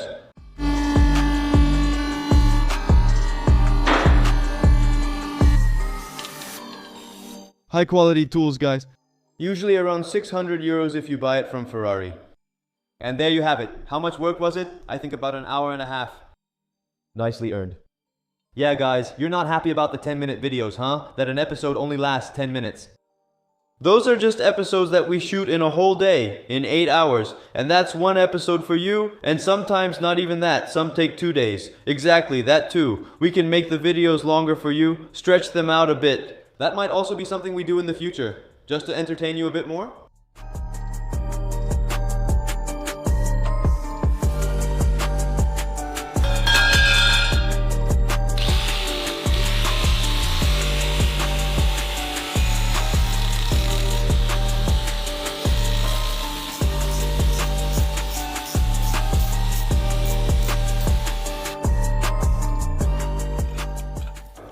Wait, I'm forgetting something very important. Of course, I have to write down that it's a special tool. And that it's from Ferrari. That's really important. Otherwise, they'll think it's just a simple steel thing, but now it's the real deal. Everyone would recognize this as a special tool, which is the most important thing. Now I can start with peace of mind. It will work better this way too, I think, right? 100%. 100%. Well, we're good to go. My locking key is out. That means we're going to lower the car. It's time for top dead center on cylinder number 1. Then we're going to look at the mark, which should line up perfectly. And then we're going to look at the camshafts, how they're positioned. And if they're in the right position, it's time to remove our timing belts.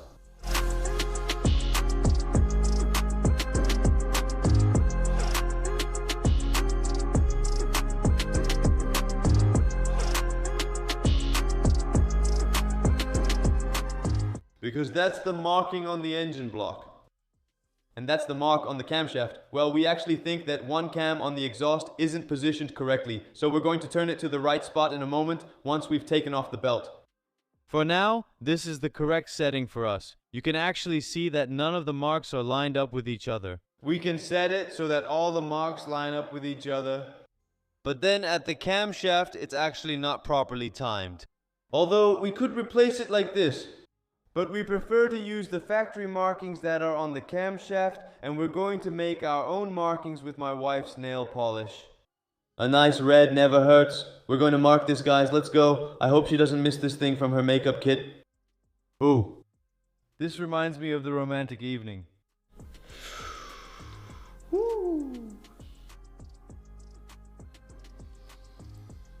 It looks just like blood, guys. Blood. Yeah, that's in there. Blood, sweat, and tears. You could say that. I can't mark that yet since it still needs to move a bit farther. And now, Ferrari special tool.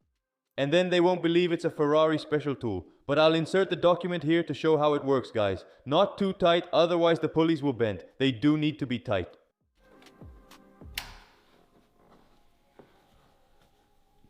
Now tensioners under tension with those pins through them, and the belt is off, right? Yes. Look, that second pin is a lot thinner, right? It really is risking your life here. Luckily, we don't have to use these tensioners anymore. We have new ones, original ones from Ferrari, of course. We pretty much have everything ready. We can release the 17th. Tension off, belt off. I think you guys at home are excited too. I'm super excited as well. This is really something we've been looking forward to for a long time. We're going to fix the beast. Fix it.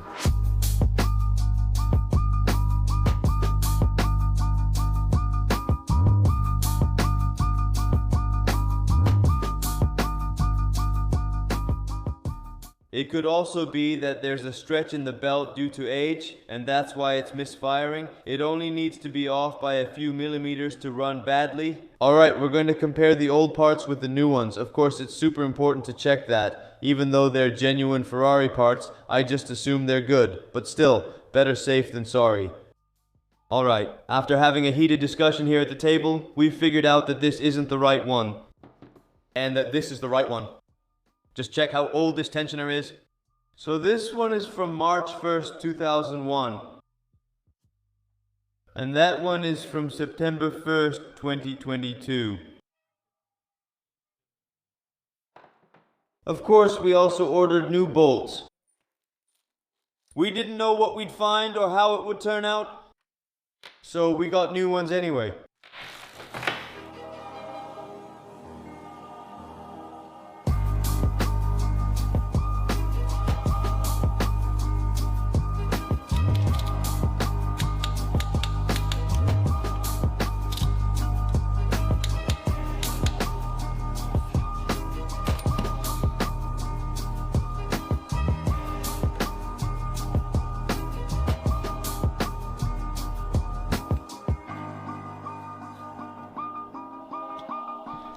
Guys, it's a new day here, and yesterday we worked late to put the belt on, so it's on now. The only thing left to do on the left side is to adjust the tension. Because it's a tensioner that needs to be pre-tensioned, and then the tensioner does the rest or something, right? Yeah, and actually we've been saying the whole time that it's a hydraulic tensioner. It's not a hydraulic tensioner, it's just a tensioner with a spring system inside. We thought it operated on oil pressure, but it doesn't. Now we just need to set the right tension. We'll show you in a moment how to do that, because you need an app on your phone for it, and with that, you measure the frequency, and by using the pitch, you set the tension on the belt, which is really special. We're going to set it correctly on the left, and then do the same on the right.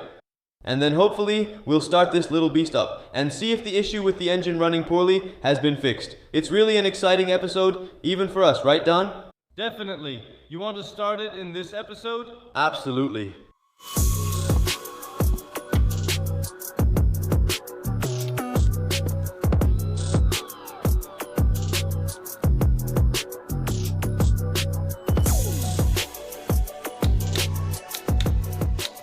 We just downloaded an app that lets you measure the frequency in hertz, and we need this to determine the tension of the belt, how tight it is. You can just tap it like this. So then we end up with, let's say, 80 plus 117, 120, then you have a total of 200 hertz added together. And I think that's exactly within the specs that the manufacturer indicates for the correct tension of the belt. And yeah, now it's just time to take this off, the locking pliers. There, we don't need that now. And we're going to take the locking pliers off on the other side. We're going to turn the engine 2 full rotations so it comes back exactly to the position it's in now. Then we'll check all the values again. Then we need to let this sit for 2 to 10 minutes because the belt might stretch a little, and then we'll check the measurement one more time. But I have a feeling this is going to go just fine.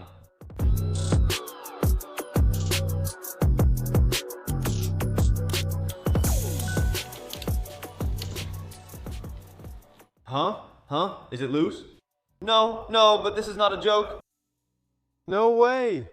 No way. This is seriously no joke. I'm actually getting goosebumps. No way. That's why that right belt is so loose. No way. This is for real. The tensioner is just loose on the right bank. What we did is, we do one side at a time. The left side is now completely finished and we just want to do the right side. As long as the thread isn't damaged.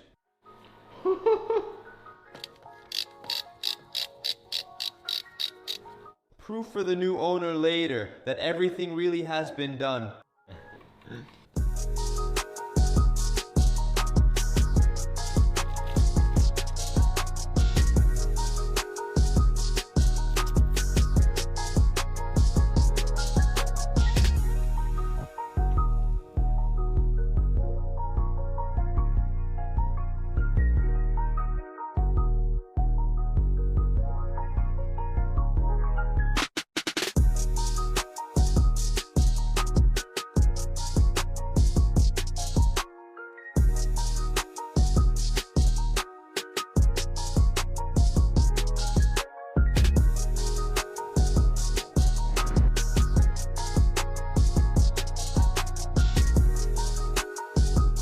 The moment has arrived, so we've rebuilt the engine. A new gasket, a new timing system, we've had the injectors checked. Was this the problem? As you saw, the timing system on the left bank was completely loose. The tensioner you install could just be unscrewed by hand, which is bizarre. That likely explains why it ran incorrectly on the left bank and why the timing was off. So we definitely found some things there. But now comes the question, will the car run well?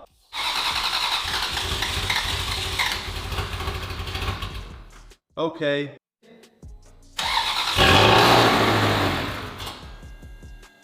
Okay.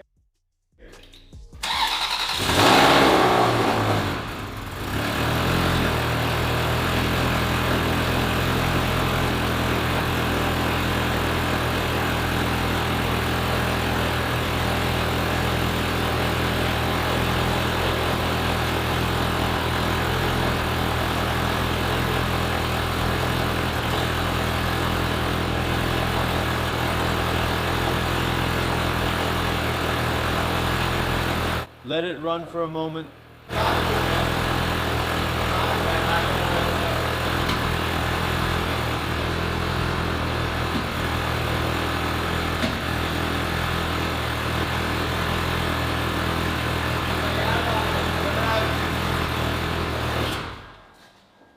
It's steaming again, man. That's not it, huh? I have to say it's running a bit better, but the problem still isn't solved. So that suggests it's something completely different. But anyway, like I mentioned last time, that smell, oh my god, it's like he's just pouring pure fuel into the exhaust. So, oh my god, and then it burns a little because it does get warm, but oh, this is really bad. All those hours, Don, that we've put into this, of course it wasn't for nothing, no. But I did give a nice disclaimer earlier, right? Don't despair. That's true. The Ferrari ran really well at first. As the cold start wore off, we noticed it started to sputter a bit. I'm convinced the timing is set correctly now. We're going to completely finish that part now. As you can see, we have scattered parts everywhere, and I just want to get all of that back on the car to make it complete again. The serpentine belt that goes to the alternator can go on. The serpentine belt for the air conditioning can go on. We can finish and wrap up that part completely. The covers can go on, because I'm sure that's all set correctly.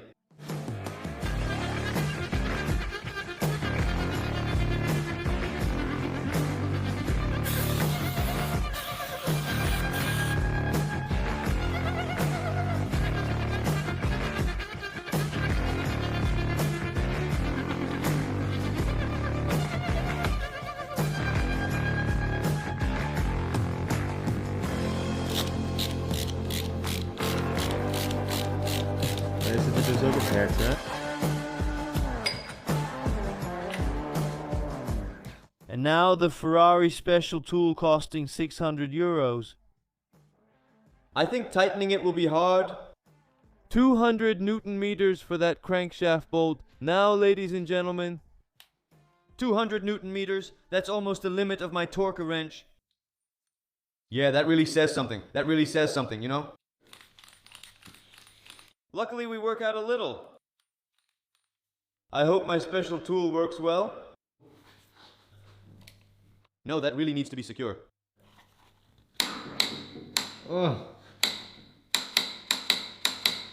Yeah, that's definitely secure. 200 Newton meters, guys. okay guys, we're back in the workshop. It's a new day, and you know what's really cool? It's this. Tada! It snowed, guys. I thought, let's put the Honda outside for a bit. Let's get some nice shots of the Honda in the snow. This is a rare chance. How often does it snow in the Netherlands? Let's capture it on camera.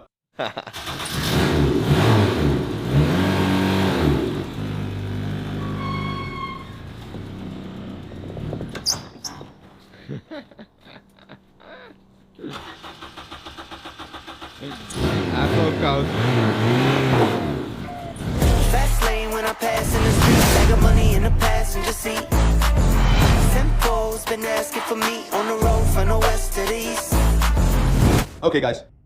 It was fun for a bit, but now we're getting back to work on the Ferrari. Yesterday, I got in touch with the maker of our ACUs. Actually, the one who originally wanted to make the computers for this Ferrari. He said that the soldering on these types of computers actually needs to be redone, since the solder they used back then was different, and they can start to corrode. Unfortunately, this turned out not to be the case. He didn't do his research properly, so that's not possible. What I did find out is something really strange about this Ferrari. Actually, about all 360s. That the computer on the right side is for the left bank, and the one on the left, or the left computer, is for the right bank. So, we haven't checked the right computer yet. We also haven't checked the connectors. We haven't checked the ground points. Actually, just like with the Lamborghini, we thought the left computer was for the left bank. The right computer was for the right bank. But with a Ferrari 360, it's different. The other way around. Typical Ferraris, they always do things differently. Now we'll check the computer on the right bank. If that's not it, we have more ideas and we'll keep investigating. And hopefully we'll find the problem, because then we can finally just enjoy driving that Ferrari. And of course change our oil and do all those kinds of things. So let's get started quickly. Let's go.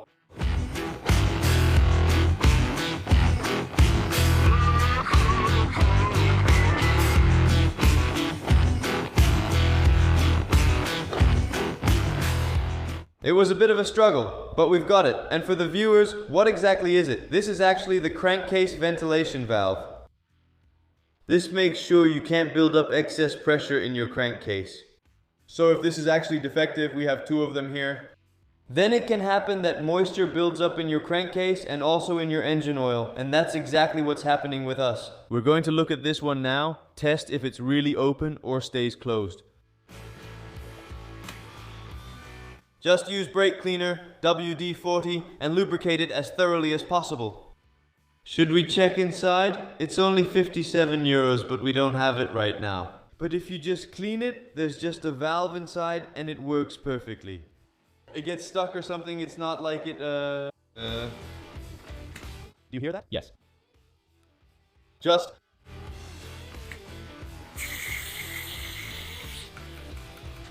This is how smoothly it should go. I think so too. But it also closes, right? It shuts too? When I blow, it just closes. There you go, Black Lips, man. Okay. Okay. So this is the reason we're checking this, right? As you know, the other one was acting weird. And this one is just completely closed. Try sucking on this one then. Oh, ha ha. Know what you're asking for, huh? I don't just suck for anyone, buddy. Oh my god.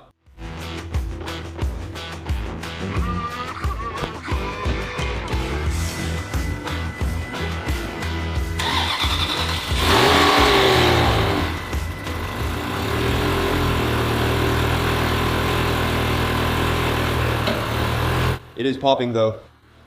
See if it goes into gear? Give it a little gas. First gear. It doesn't work. It doesn't work. The engine warning light is flashing again. Just leave it on, just leave it on.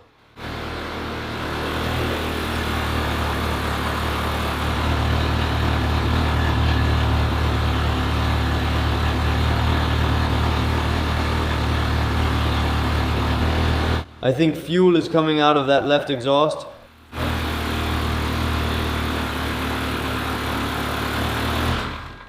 So.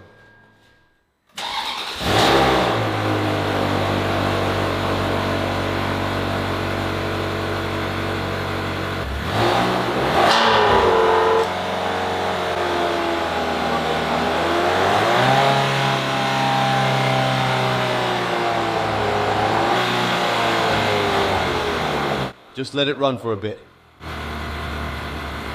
It drives fine in reverse. Yeah? Yes. Is it coming out of both exhausts? Yes, both. That's good. There's just as much smoke coming out from the left and the right. Hot.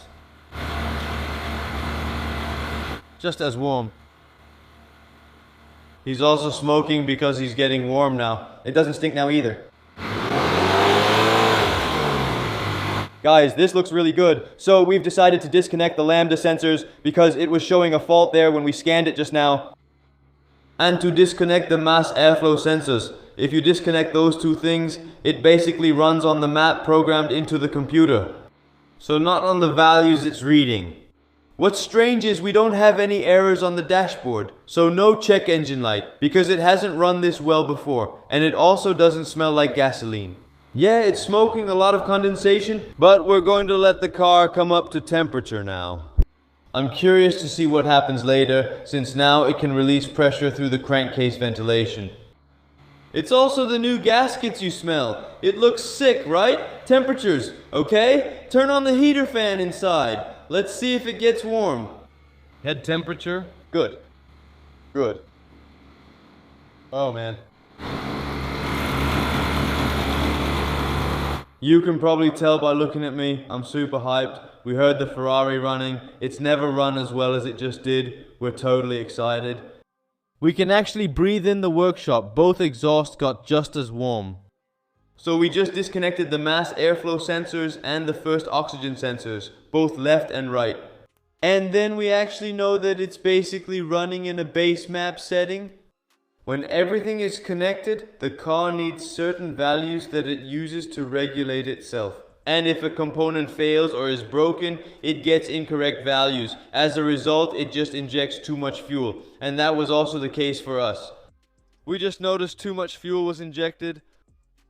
Incomplete combustion. That's why our eyes started to water. After some research, we found out about the PCV valve, or whatever it's called. We cleaned the crankcase ventilation. We also noticed there was a blockage in it. That could have been the reason why there. So much condensation, moisture got into the oil, and the head gasket is still intact. It's time for a long test drive on public roads. But in any case, one thing is certain. All these parts we have here are going back into the Ferrari, so we're just going to go for it. Let's go.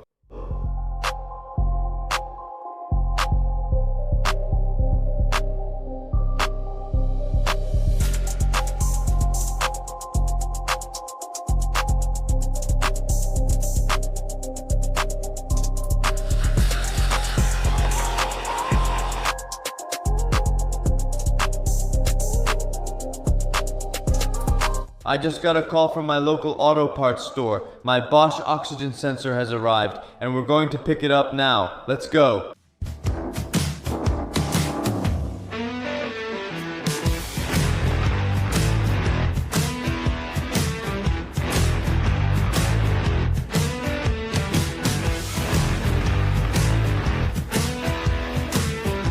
It's now time to reinstall my seats. I've been looking forward to this moment for so long, having the interior completely finished again. No more scattered parts. So I'd say, fasten the seatbelts to the seats. Seats in place, seats secured. Let's go.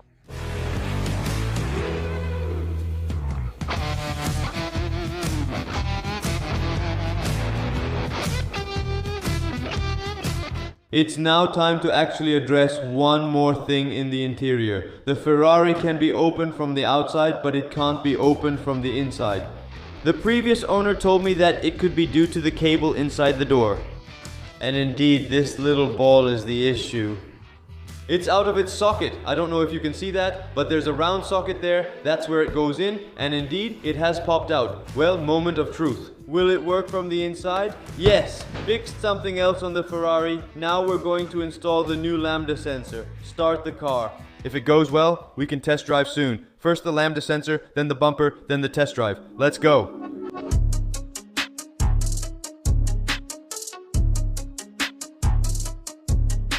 The lambda sensor has been replaced, the connectors for the mass airflow sensor are connected. It's time to start the Ferrari. 3, 2, 1.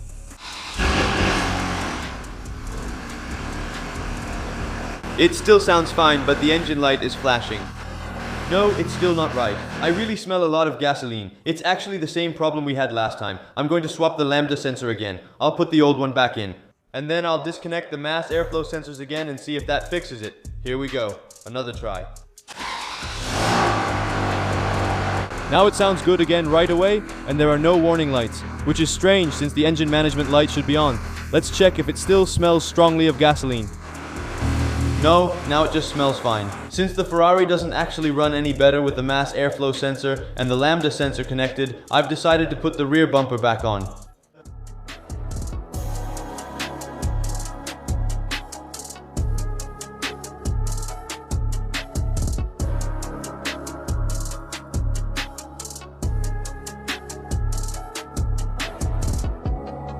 Yes guys, welcome back. We're continuing with our beast and replacing the Ferrari's tires because they're badly dried out from sitting in the showroom for so long. We're heading to Vivaldi to get the tires changed, properly set up and balanced. A car like this at 300 kilometers per hour, I doubt it can actually reach that. But at high speeds, it obviously needs to be in optimal condition, and that's what we're aiming for. Also, some new parts have arrived, new mass airflow sensors have come in, so we'll be installing those as well. And hopefully, that will solve our problem. Stay tuned, keep watching, we're going to work on the tires now. Because we can't hit the road with dry rot like this, let's go.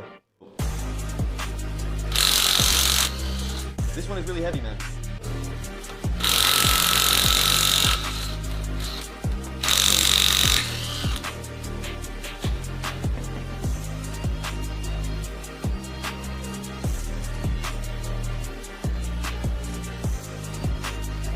Arrived at Vivaldi. Who do we have here? A familiar Q-chat. Let's see. Mrs. Lise de Jong. I think she's here to align it. Robin is here too, like I said. Lies is here too. What are you here for? To align my car. Why? Yesterday I installed lowering springs. Really? Yes. It looks nice, but it shouldn't reach the ground or you won't be able to tow a trailer.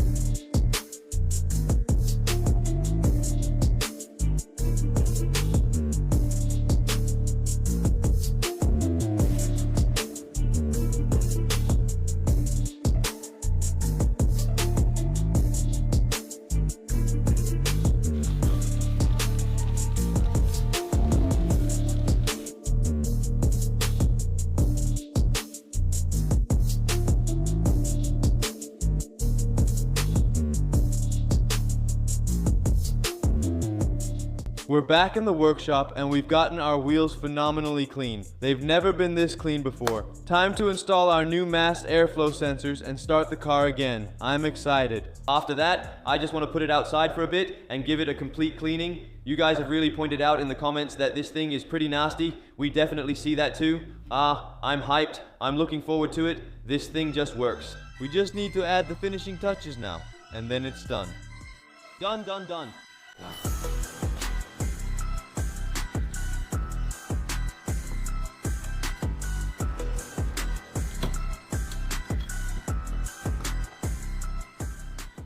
The moment's here. We've scheduled the inspection. We're getting a little ahead of ourselves, but that's okay. We still don't know if it runs well, but we're about to find out. 3, 2, 1. Hey.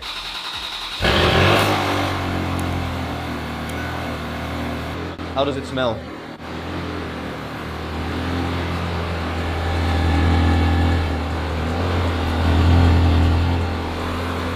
It's good.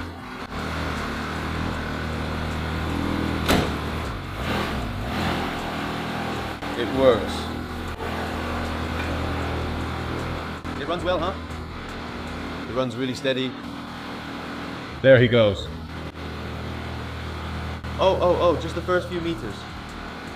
The first few meters, so crazy. We've had that car for a month and now it finally works. I think it's time to reactivate the registration. We just need to insure it. Oh, the seats are comfortable. Yeah, they are. Oh. Sick.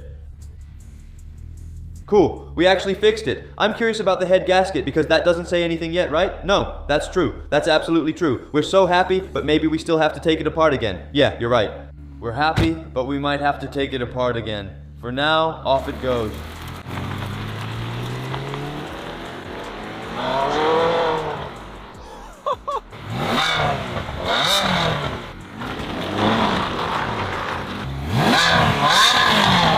This sounds awesome. We're washing the car now. We have an inspection appointment Monday at 9, so we'll wash it before then. Let's go.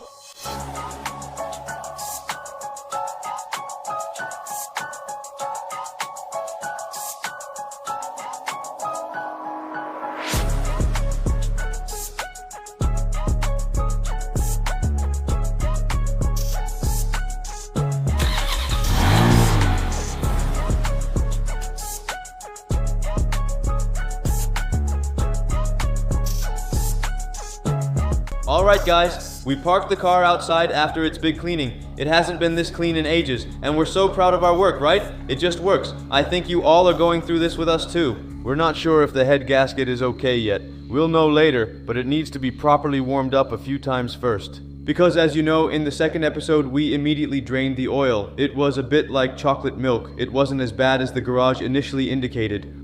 Now we've put in new oil. Of course, we're going to change it again with really expensive oil, but before we do that, we're going to flush the oil, of course. But yeah, all of that won't be in this episode. That's for the future. But what we are going to do in this episode is the vehicle inspection, and that's what you're about to see. But first, some beauty shots. Let's go. Let's go.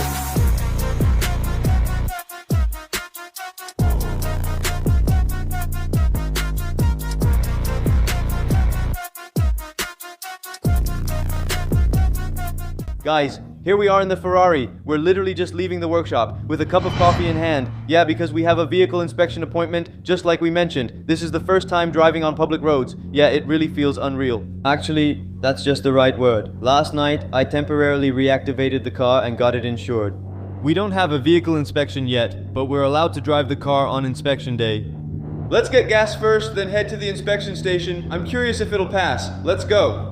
Look at this. Now this is a sign of standing still for a long time. Check out that gas cap. It could use a cleaning, right? It won't stop, but should we put the top down or not? How many degrees do you think it is? About 3 degrees? But yeah, it really doesn't stop. You thought it was enough at 130 euros? Yeah, I don't have any more money now, man. Just kidding. Guys, you all need to subscribe. Only then can we afford a full tank. Not even then. Oh, it really started up super smooth. One thing stands out about the car, right? That actually the speedometer isn't in the place where you would have preferred it to be, you know? Yeah, of course it's all about getting used to it, but I feel like I'm always looking at this part of the steering wheel. It's kind of blocking my view of the speedometer, and I just think it's illogical. I always watch my tachometer to see my revs, which is pretty pointless, unless I'm on the track with a spider. Our ladies could easily drive this car. This sounds crazy, especially in the tunnel.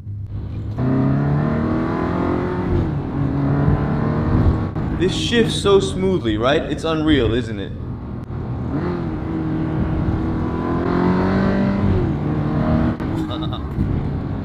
And it's really quiet, isn't it? That really needs to be addressed. Okay, we're almost there, guys. At Ray's garage. We're here! Good morning, Ray. Everything good? Yeah, all good, man. Appointment? Yeah, we're at the right place again because we also had the Lambo checked here, so you heard it. He knows a lot about exclusive cars too. We're here for a vehicle inspection. Yeah, we'll do that. Well, for you, it's the same as a Fiat, of course. Yeah, exactly. It's a Fiat. Sticky buttons inside and all that. You definitely don't want to deal with it. You can tell it's an old car, Ray. Yeah, that does sound nice here. Well, there goes Ray. It's his first time. Nice clutch, huh?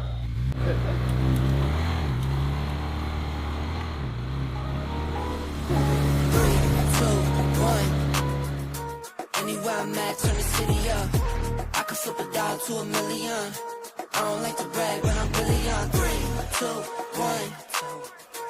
Anywhere I'm at, turn the city up. 3, 2, 1.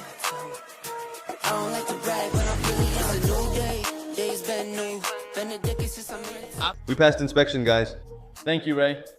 Guys, we're so excited. We can now legally drive on public roads. I'm thinking Bloemendaal, Zandvoort. Let's go. Top down. No, seriously. There really weren't any issues at all. So yeah, super excited, guys. Really. Yeah, the roof is coming off, guys. There we go. Yeah, now the roof has to come off because we passed inspection. Nothing is standing in our way anymore. We can just drive legally on public roads. There's one thing we haven't gotten from the previous owner yet. That's our radio cover. So unfortunately, we'll have to drive without a radio for now. But hey, we've got exhaust sound. That's the most important thing. Ray, thanks a lot. Take care. Take care.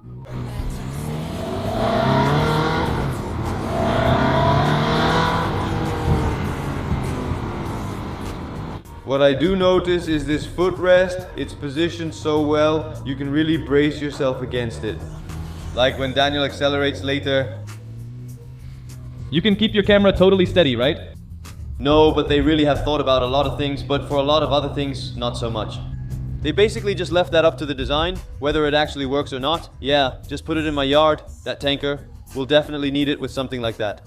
Sometimes it still feels unreal to have a car like that again. We had the Lambo for 2 years because it took so long to finish. Eventually seeing and having it became normal, and driving it once it was done became normal too. Now this Ferrari is good too. We've had this for about 2 months and it's working now. We still need to drain the oil and check the other fluids. It drives great so far. You haven't driven it yet? Don't you want to try? I want to hear it first since I'm still cautious with it.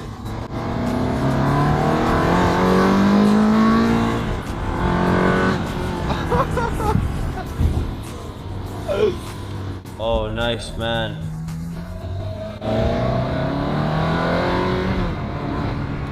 Yeah, 80 average speed zone. Unbelievable. Seriously, this thing is pretty streamlined because I used to have another convertible before, a Volkswagen EOS, and when you had the roof open, so much wind would come in. And this one doesn't have that at all, although it does have these kinds of nets. Can I grab it? Yeah, it comes with these kinds of nets. You can actually use them to close off the cabin, but you don't even need them like this. Maybe if you're driving 150, but for now, it's fine. And something else I noticed. Cars like these almost never have cruise control. So this Ferrari doesn't have cruise control, and the Lambo doesn't have cruise control either. These are all basically sports cars. They're not really cars you'd use daily, you know.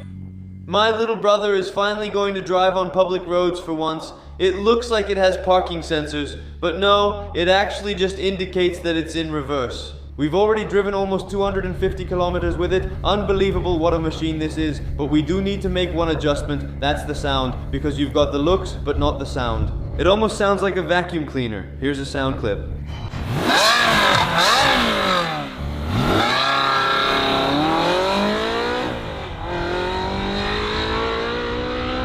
I have to say, from the outside it sounds a lot better than from the inside. It really only comes to life in third gear. So from the inside, you don't really get that driving experience of a Ferrari. Of course, the logos are everywhere, but not the sound. And that really bothers us. That's why we're making this modification today. From the outside, it already sounds pretty cool. It should always sound like a Ferrari, and I'm forgetting a very important component. We'll get to that in a moment. As you can see next to me, we have a complete oil change ready. The Ferrari has been idling for quite a while now. All the fluids are extremely hot. We'll start by adding an oil additive. After idling for 15 minutes, we'll drain the engine oil and check if the head gasket is actually broken. Let us know in the comments before we do this what you think. Is the head gasket really broken? Who knows? We're about to find out. Let's go.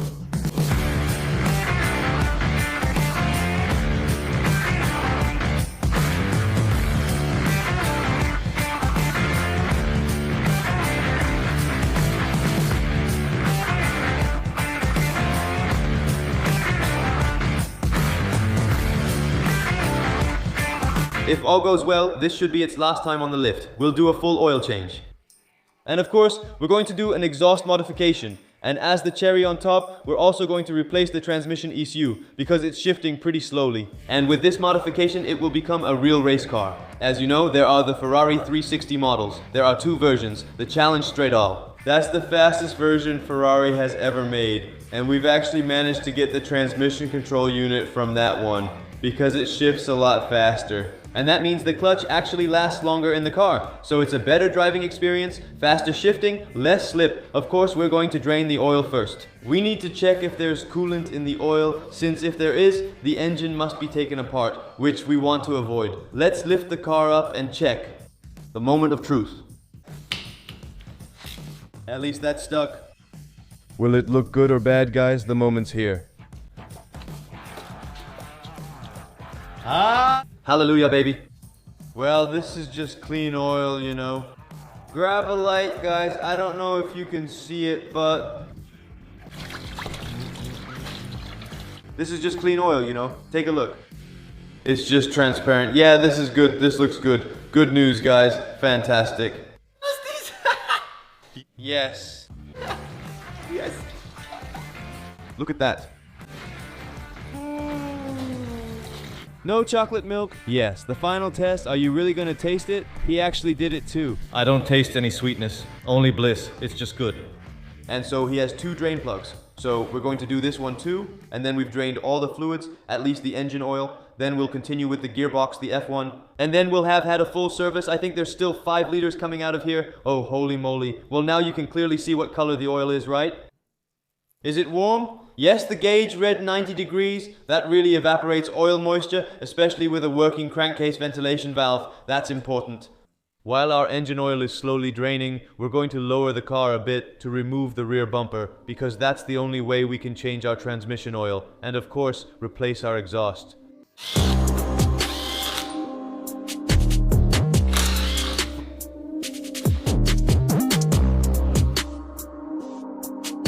That was easy, yeah. Here we are behind a stripped Ferrari. As you can see, this is our exhaust system. We have exhausts on both the left and right sides. That will stay the same.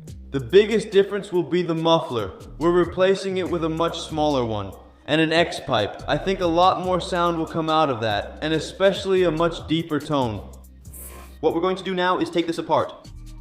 What's also nice to mention is that before we installed this exhaust system, I had made our valve system in the exhaust work properly. Soon we won't need any of that because it's all going to be straight pipe. No valve system, just a different muffler. Keep watching, subscribe, and tell us in the comments if you think this is a fitting modification for a Ferrari like this.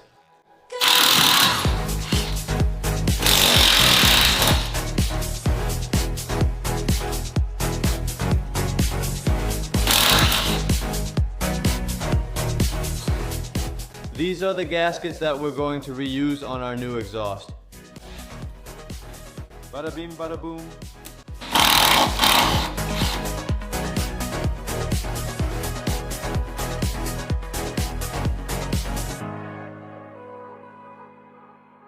Well, the boombox is out, and this is the one that's going in. I have to say, in terms of weight, we're making a huge improvement as well. This one is really heavy, but this one is super light. But it really should sound like a supercar. And with this thing, I think it's gonna work.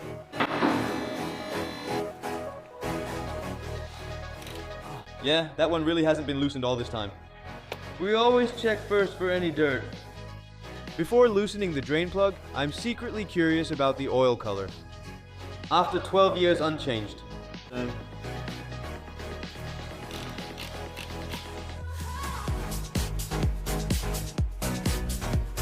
Kind of like that Lamborghini you had too. Oh. Okay, what was that? But no gears, luckily. With that Lambo, all sorts of gears popped out. Unbelievable, they were actually bearing balls, not gears. If you remember, we had our Lamborghini Gallardo gearbox refurbished because it was producing a lot of metal shavings. Unbelievable, but it was more like a liquid gasket that came out. Nothing shocking, really.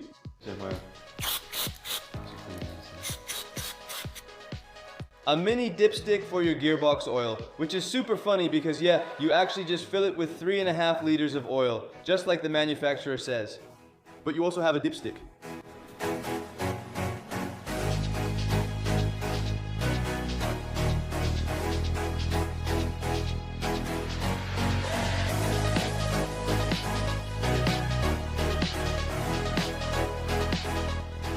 Well, we've never experienced anything like this before, have we? Just for the viewers, we've spent about 2 hours trying to get the oil filter off. We've tried to loosen it with all kinds of tools. And in the end, we managed to get it to budge a little by, let's say, using pliers. An oil filter wrench and that tool. Look at how the oil filter came out. That says something about how stuck it was. We greased it, as you can see. The key thing is we got it off. The neighbor suggested smashing a screwdriver through it, but we're not doing that. Because once it tears open, it loses its strength, and then you won't be able to get it off at all. Look at this. This is the tripod. That was the tripod. It wasn't this one. The one squeezed in so tight. When tightening, because that thing actually tightens itself in there. Just to be clear, I have this tool. I ordered it on AliExpress, you know? Do you need a special tool for your Ferrari? What a ridiculous thing to have to buy. So, a new oil filter on it. Do you also think it's useful to fill an oil filter first and then install it like that?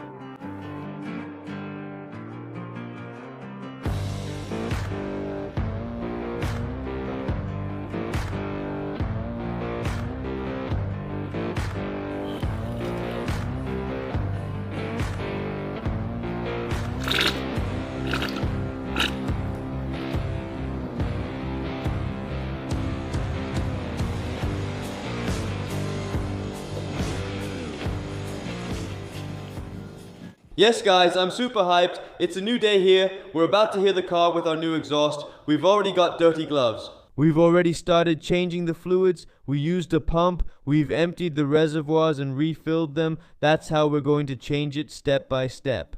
We don't have the expensive Ferrari computers available, for example, to control the F1 system. This lets it cycle through all the gears, and you can also keep it under pressure to fully flush it. What we've done is drain it, refill it, and we're going to repeat this process a few times. I'd say, let's install the exhaust now. Our lightweight exhaust. And then we'll be able to hear it roar, guys, with a supercar sound. This is just an exhaust I think I can install by myself. The other one, there was no way I could get it out on my own. So here we go. If I can do it, you can too at home. I'm disconnecting the vacuum valve control here, or I should say capping it off. If you leave these open, so if you leave those lines open, you'll just have a vacuum leak. You just screw in a bolt, secure it with a hose clamp, and that disconnects the system.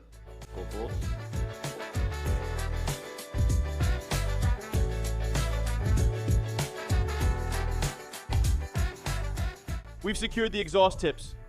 One thing is still loose though, and that's the support. We'll need to adjust its fit with the bumper soon, so let's go ahead and install the bumper now. And then we can roughly estimate at what height the exhaust should hang to secure it. You just want it to fit in the bumper.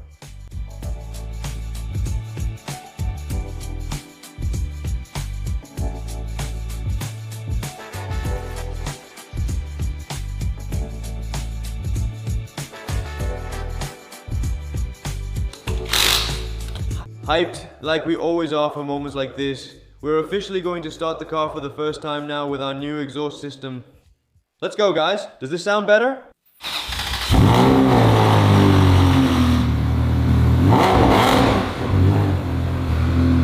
What?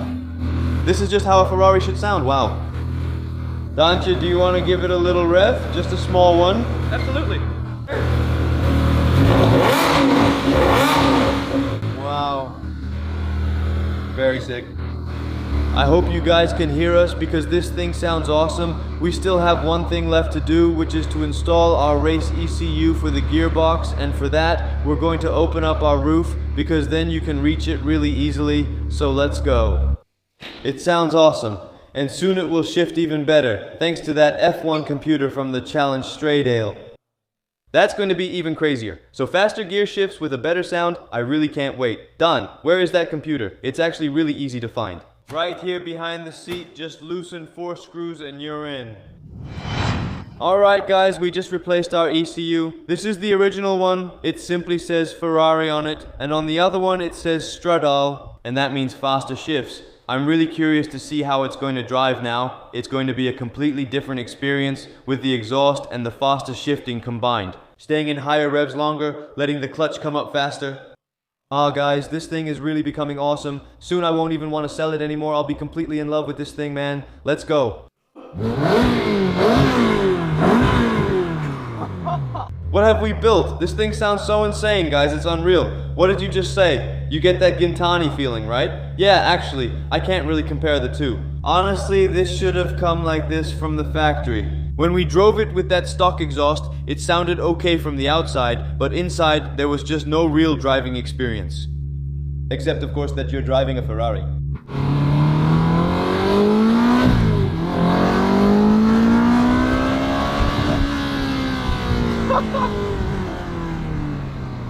Wow, did you have it in sport mode? Yeah. Not even, is it in sport? Yes, it is. Everyone's probably thinking, what are those guys doing in a convertible Ferrari in this weather? Yeah, how many degrees is it? I think it's about 8 degrees or something. 12. Oh, that's not too bad. Try a downshift. One more. One more. One more.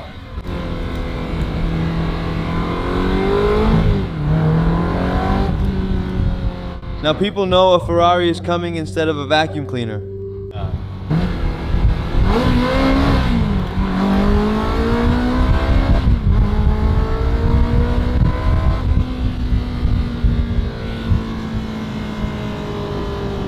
Never thought I would have a Ferrari. Really? And now I have one, and it even sounds insanely cool?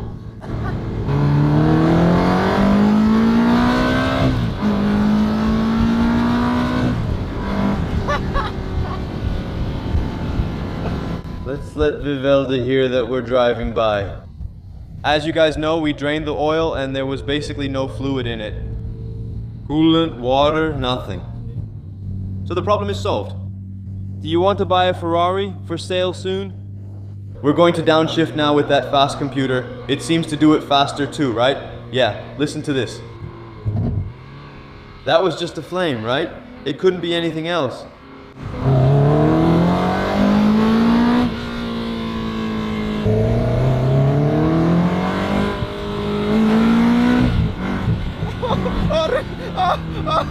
Oh, this thing, this really needs to go to Italy to those mountain roads, man. Oh my god. The exhaust system is on. Our fast ECU for the gearbox is installed. 6,000 euros in modifications. Is it worth it? We're about to find out.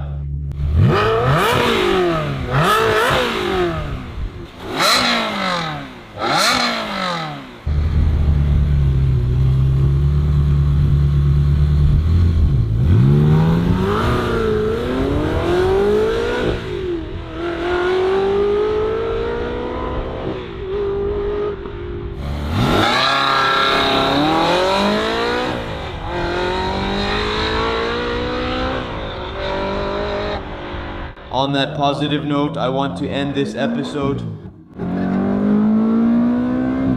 Wow!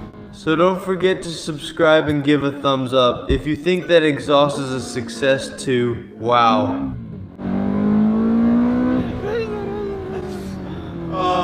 If we hadn't done our repairs properly, it would have been over a long time ago. But we'll see you at the next one.